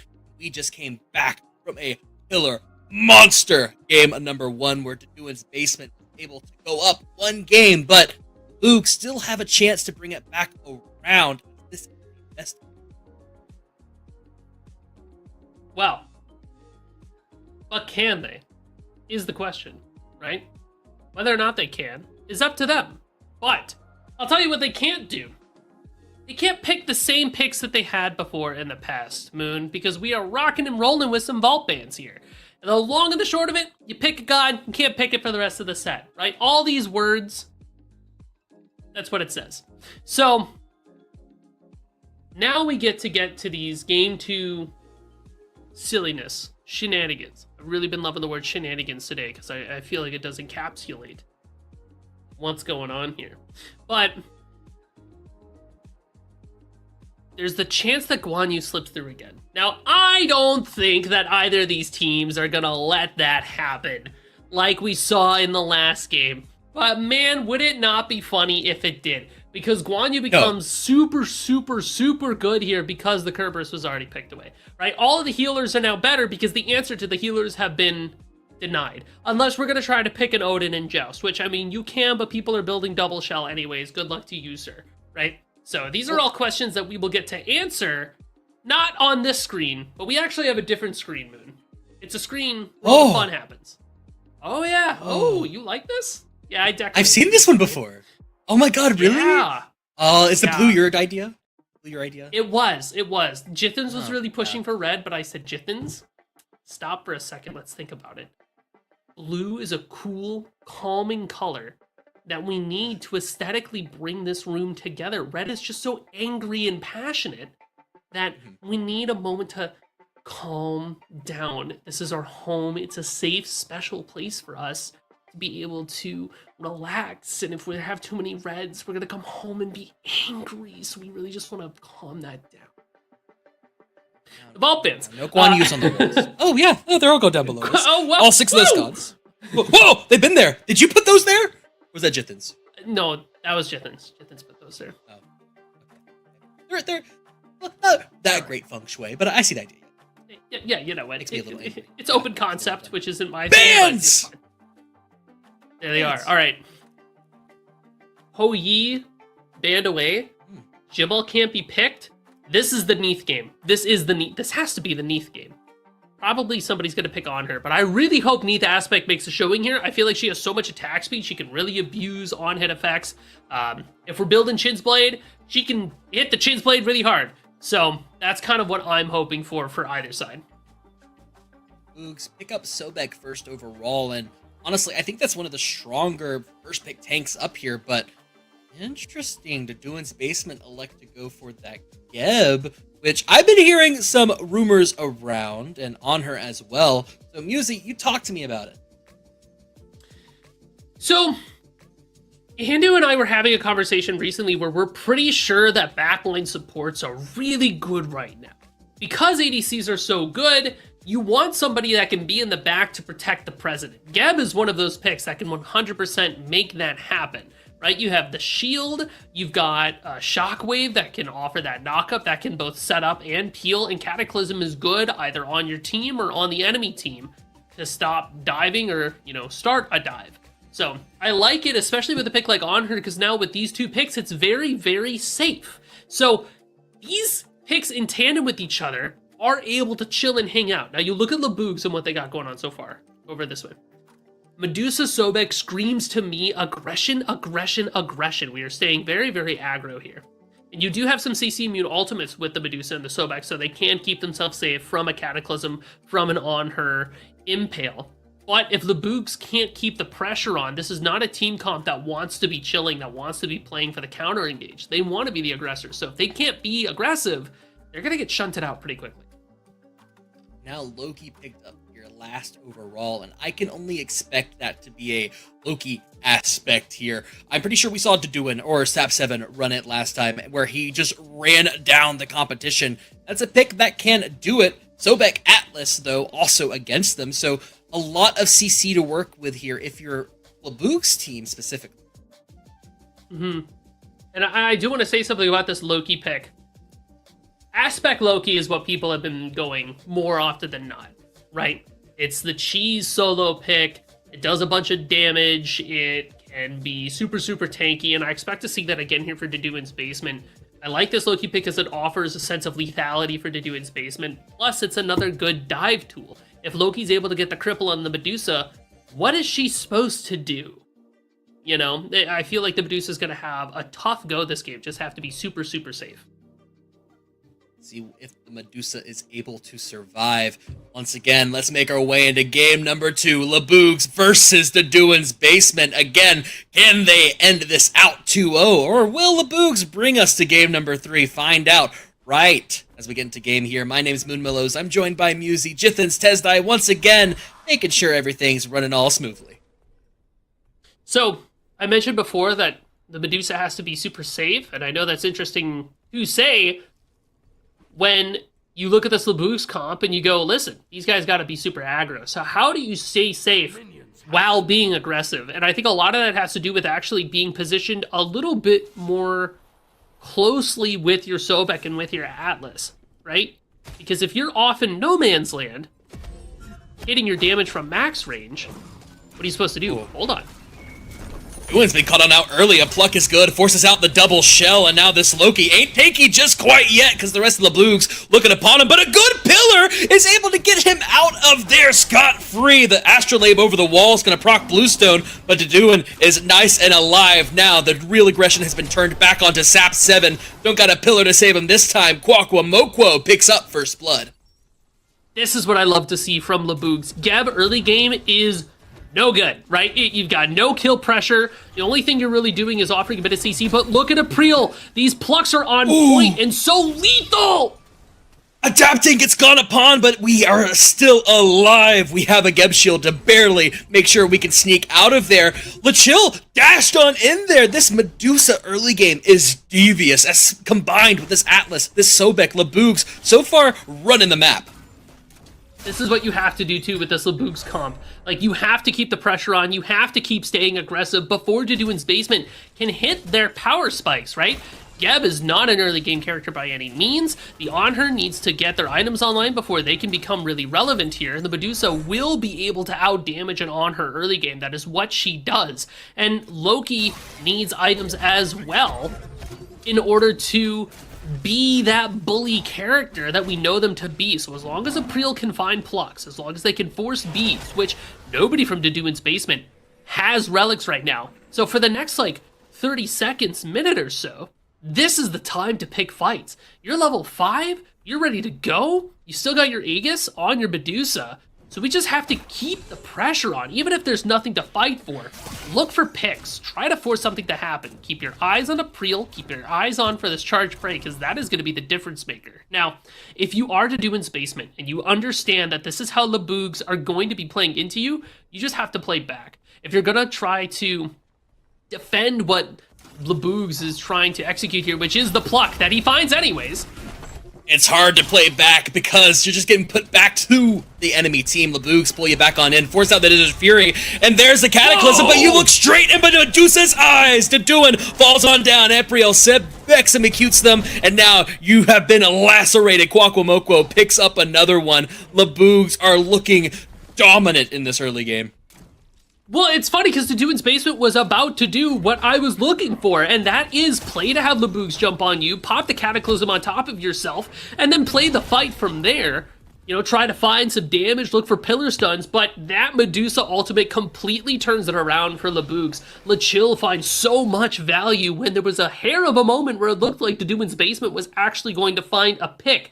Now, with so many kills so early in this game, this early gold swing for Laboogs, right as these red and purple buffs are coming up, what is it, like 20, 30 seconds or so, knowing that you have the advantage, this is where you can really start to force something here. Beads down.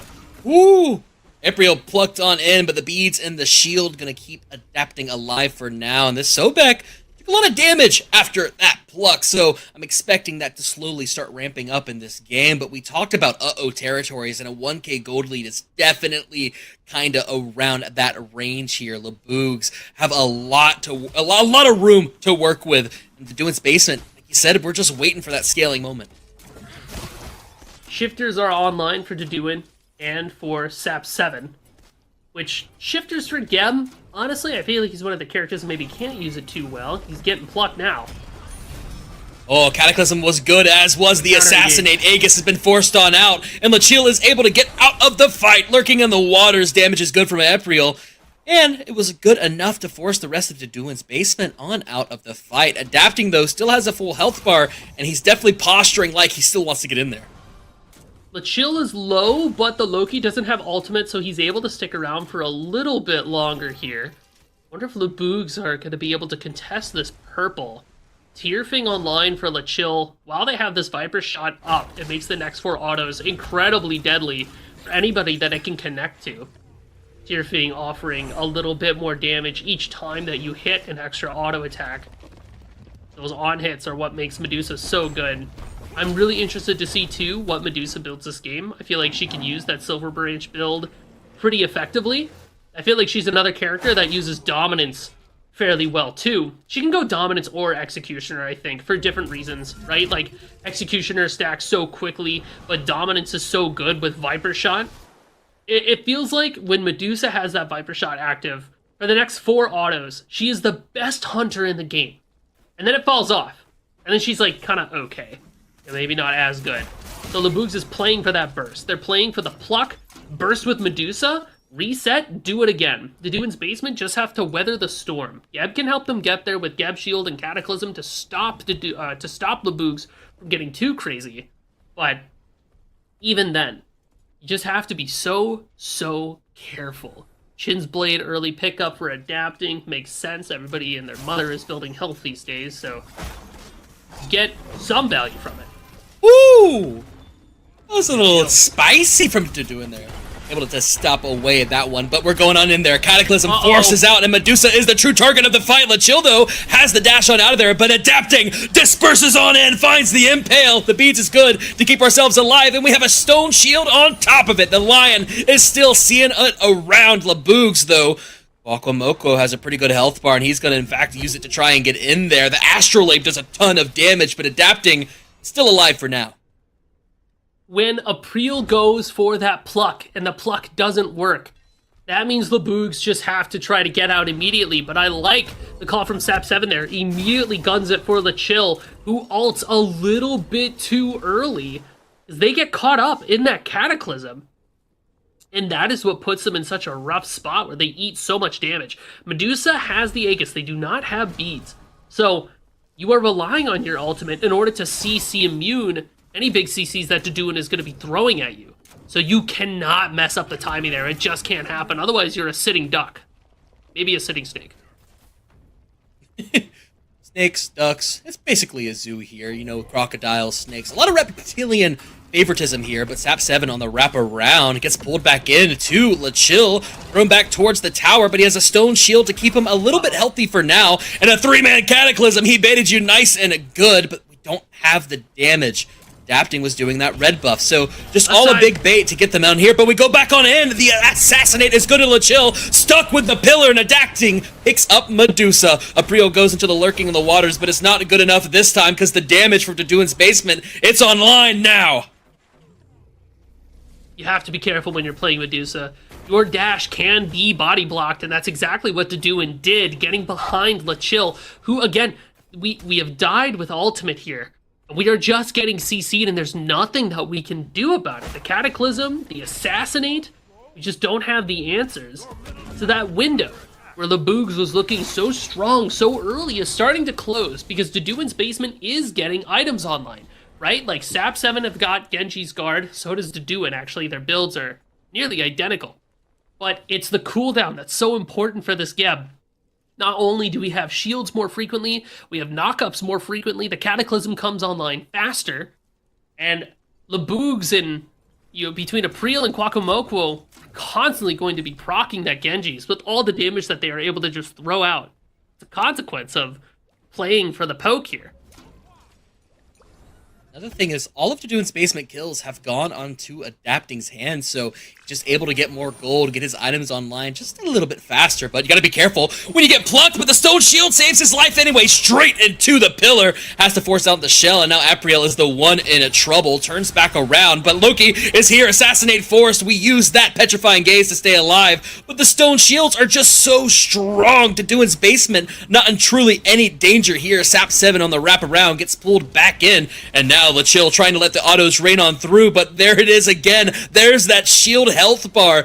Sap7 feels okay. Yeah, we need an erosion like yesterday, and I think April needs to start alting other targets, because unless Sap7's shield is down or he's distracted or busy, anybody that we try to pluck, if Sap7's in the area, he's shown himself to be competent multiple times now to Geb's shield that Sobek pluck. There is a moment before you get flung, right as the stun hits, and that is the window of opportunity for Sap7 to throw on that Geb shield, to cleanse the throw. So, with that, Dodoon's basement is turning this fight around. They have turned off the win con for the Boogs, right? Oh, April pluck did the damage, and it's good. Well, you can't get April pluck anymore. How do you win fights now? Maybe you walk into my tower and I kill you? Nah, that's not happening, bro.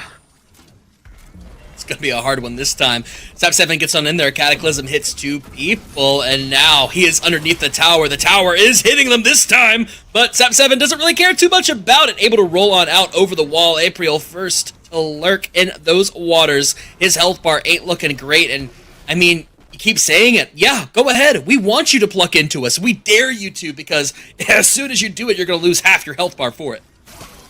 And it's interesting too, Dodoon is running so much interference on this Loki pick, he does so much damage, and he can't die. So he's the eternal annoyance for Laboogs. Lachil is just under so much duress. And the Medusa is really going to start to fall off here. Now we have our shifters, so there's some degree of safety, a lot of health. But adapting has the Chin's Blade, so he's built to still box out Chill if they end up in a 1v1. And then the Atlas has been doing a fair bit of work here. Off on his own, forced to leap on out. The Petrifying Gaze does not find too much purchase, and Deduin is here trying to keep his team alive. Laboogs on the back around, though, are daring this Loki, but a 3-man Cataclysm is able to get him on out of there. Gamma Ray Burst is good, but we finally hit the pluck on a Sap 7. Now it's time to throw him around. Has a shield for himself, but it's not going to be good enough because April has the Sobexum Acute to take the rock on down. Now you have a 3v2. I would pull Lost Knight here. It's do or die at this point. If Deduin's Basement try to walk up, you can still execute combat plan April Pluck because there's no Geb Shield to cleanse. Deduin's Basement is aware of that, so they're not even going to challenge this Lost Knight. This is a good swing for Laboogs, finding adapting out there alone. Quaqua Moquo, 2-0-2 on this Atlas, and putting in a lot of work, but maybe not in a way that's as loud or as noticeable as the Medusa or the Sobek. These pulls from Atlas, the CC, is so strong consistently because Sap 7 has been so focused on shielding the charged prey. We have not been worried about gravitational pull from Quaqua Moquo being able to find and execute on some scoopies, uppies. Now he's all alone. The rest of Deduin's Basement try to find him out, but he has that escape. That's one fast Atlas. It's hard to lock him on down, but Sap 7 can't say the same. We scoop him on up, but straight into a Cataclysm for Lachul, who takes a bunch of health in turn. Apriel has been separated from the rest of his team, and now the Assassinate's going to be good. Logan on in here, and the damage is onto Lachul. Your Petrifying Gaze is over, so you're CC'd to death, adapting on a killing spree, chasing you on a down. And Sap 7 is just playing the body block game to be annoying. Just the 2 tanks of Laboogs left alive, and Deduin's Basement come out on top. Man, Loki's little agonizing visions there make it so hard to kill anybody, offering so many damage mitigations there for Sap 7 when it's put on top of him. So that just makes it so that this Geb is just nigh impossible to kill, and you have the Freya's Tears, so we have more cooldown. Plus, when we lose a certain amount of health, we get more prots. Pair that with your Shifter Shield, and suddenly this Geb falls below, like, what, half health, and you just can't finish the kill on him. You're relying on Sobexecute at that point in order to get the last bit of damage.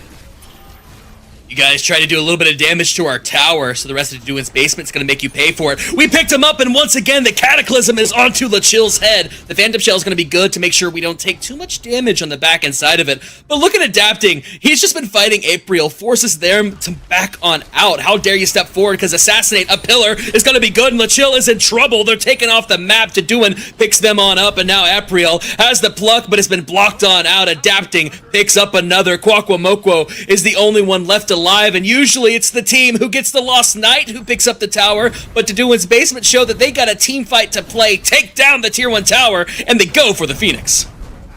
Quaqua Moquo versus 3, can he do it? Adapting so low, but just barely stays alive. The Atlas body blocked and put in jail. Will just barely escape, but the Bird can't say the same. Bird taking a lot of damage now, and it's Sap 7 who's tanking it on. The Bird finally falls, adapting as the Disperse to get on out of there. It's up to Quaqua Moquo and Lachil to see if they want to chase, but you can't. Deduin's Basement, they're too fast. They're too on fire at this point. And now, 15 minutes into this game, it was even 5-4, but Deduin's, they take down the Phoenix, and now they have an upper hand. Lachil's looking for a little bit of damage here. The Pridwin's down for Deduin, but doesn't look like they can find anything. I do see the erosion pickup from Quaqua Moquo. It's really solid this game, a good answer into the Geb shields to limit the effectiveness, because we saw just how big those shields were. Plus, there's so many shells in such a close proximity, erosion comes in clutch, but I worry that it might be too little too late. The mystical males are also interesting to me, because we don't really see that too often. But, you know, if everybody's building, I can't even say everybody's building Fistbar, we have a bunch of Genji's guards, so I feel like it's just there to get value from standing around. Adapting is soloing this Lost Knight, by the way, it's dead. It's just, goodbye Lost Knight, I'll miss you. Kisses. It's the adapting special. He just goes over there and like says, bye-bye, Lost Knight, and it's off the map. So that means the rest of Deduin's basement gonna run it on down and see what they can find on the back end side of it. April is the target. Pluck off the mark, and now he's in our back line, but Sap 7 is going on LaChill. Aegis forced, and the shell is as well, so everyone on Laboog stays alive. And adapting is taking a little bit of trouble here in the back line. Plucked back on in, but he has a Geb in his hand to try and keep him alive. It's gonna look good, and in fact, it looks even better. The Geb takes down the Sobek, and Deduin has a shield to keep themselves alive. LaChill is taking so much damage, and they're eventually going to fall on down. It's all up to Kwakwa to try and make the basement stand back away, but I'm not sure if you can because the Titan, it's pulled down to 4k HP, and Sap 7 Dudu, they're making it look nasty here as they do so much adapting, just letting those autos fly on down to the Titan, and Dudu, their basement is going to be able to take out the finals here in the second game. Man, so much damage put into Kwakwa just to see if he could take him out as a farewell gift, but he's too tanky. You cannot get to him. So good try from Deduin's basement. It was crazy. Laboog's had such a good early game, Moon, where we had a Priel plucking, the follow-up from the Atlas, the Medusa. Oh my god, this is amazing! And then, you know, Sap was like, just remembered, I can cleanse that pluck. We don't have to get plucked by you. And then once that went out the window, the whole game went out the window. In my eyes, at least. It was very, very hard to fight into that once the Geb turned off what the Sobek wanted to do. And the Sobek was the main fight and pace starter for that team, for the Boogs. And then the other part that happens here is that Medusa gets completely shunted out by Deduin. By Deduin and by Sap 7 to a degree, because they just run at the Medusa. They're like, you don't have beads, and your dash can be blocked. So what are you going to do? I'll tell you what you're going to do. You're going to die. Like, the Medusa is so good early, then falls off a bit late, comes back, or falls off of the mid game, comes back a bit in the late game with the right build. But I don't think Medusa can use the shifters as well as some of these other characters, like maybe the On Her, who just gets value from his passive. And the fact that she was so easily able to be locked down meant that Laboogs was playing with they weren't playing down one, but two characters, because Sobek and the Medusa were not able to just play their game. It was tough for them for sure, especially after they like tried to look at, they're like, okay, Sap 7, he's shielding every Sobek pluck, let's look at him. And then you pulled him back to the rest of your team and he'd drop a 3-man Cataclysm. This comp from Deduin's basement was just too clean. Let's see what they won here. The final prizing of our Summer Bash. It's been an absolute phenomenon here for Smite Prime. June 14th to August 1st, the players had the chance to win 8,100 buckaroos, but this time today, Deduin's basement, all three members, they won $525. These guys, they just might be the new kings of Joust. I mean, they were looking so good last week and this week. And we could get a chance to see how everybody was looking this week as we move towards that bracket. Deduin's basement, like you said, Moon come out on top, and they had quite the run to get there. Beating out Bazinga, who was looking pretty good. Laboogs was also fighting through some pretty important teams. You know, the Avengers they took down pretty early. Interesting to me that Hydrogen Bomb got picked out so early versus TG. Like, it was crazy. Good bracket here. I'm sad that Big Bald Men didn't make it farther. Would have liked to see a win for the Big Bald Men. But that's all right. One day, Big Bald Men, we'll get our get back. Just not today. Looking pretty good here. And it was a phenomenal tournament. I mean, you mentioned it, right? Deduin's come up big here in this moment, and quite convincingly. You mentioned it. They did it on NA. Now they did it in EU. They proved that this is their time to shine. But, hey, that's the end of the Summer Bash, but we have a little bit more next up beside it. It's the August Circuit. Holy. Yeah, you know what? We just let the graphic do the talking, I think, Moon. Yeah. $7,000. You're looking at the money? That's crazy. Yeah,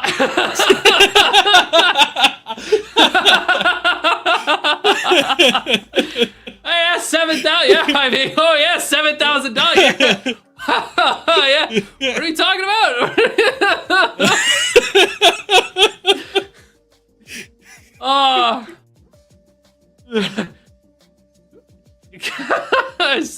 I'm moving on. So, 7,000 big ones for our August circuit coming up here. Yeah, Just big to let ones. you know that there's so much. Yeah, it's big. Yeah, big $7,000. Yup. And I'll be interested to see it. Right? I feel like we had our summer bash. It was a good time, but now with some more regimented circuits, I'm excited to see what teams are going to be shaken up, right? Because you're going to have the Smite Source teams that are going to be rocking and rolling. We're going to have some Smite Prime teams that are going to be rocking and rolling. Is there going to be overlap? Is it going to be the same teams? What are we going to do? There's so much good stuff coming, Moon. I'm so excited. The horizon for Smite competitive, it looks beautiful out here for everyone. We're all excited. Everyone, thank you all for joining my first cast for Smite Prime. Glad to be here, a part of the team. Hopefully, you get to see a lot of me here soon, shortly. Who knows? But we'll be able to run it on down. Musi, thank you for gassing with me here. Thank you to Tesdai and Jithins, making sure everything runs all smoothly all day long. And thank you, everyone watching, making sure we're able to do this all summer bash long. We hope to see you in the August circuit because that's what's going to be next. Thank you guys for watching, and we'll see you next time. Bye-bye!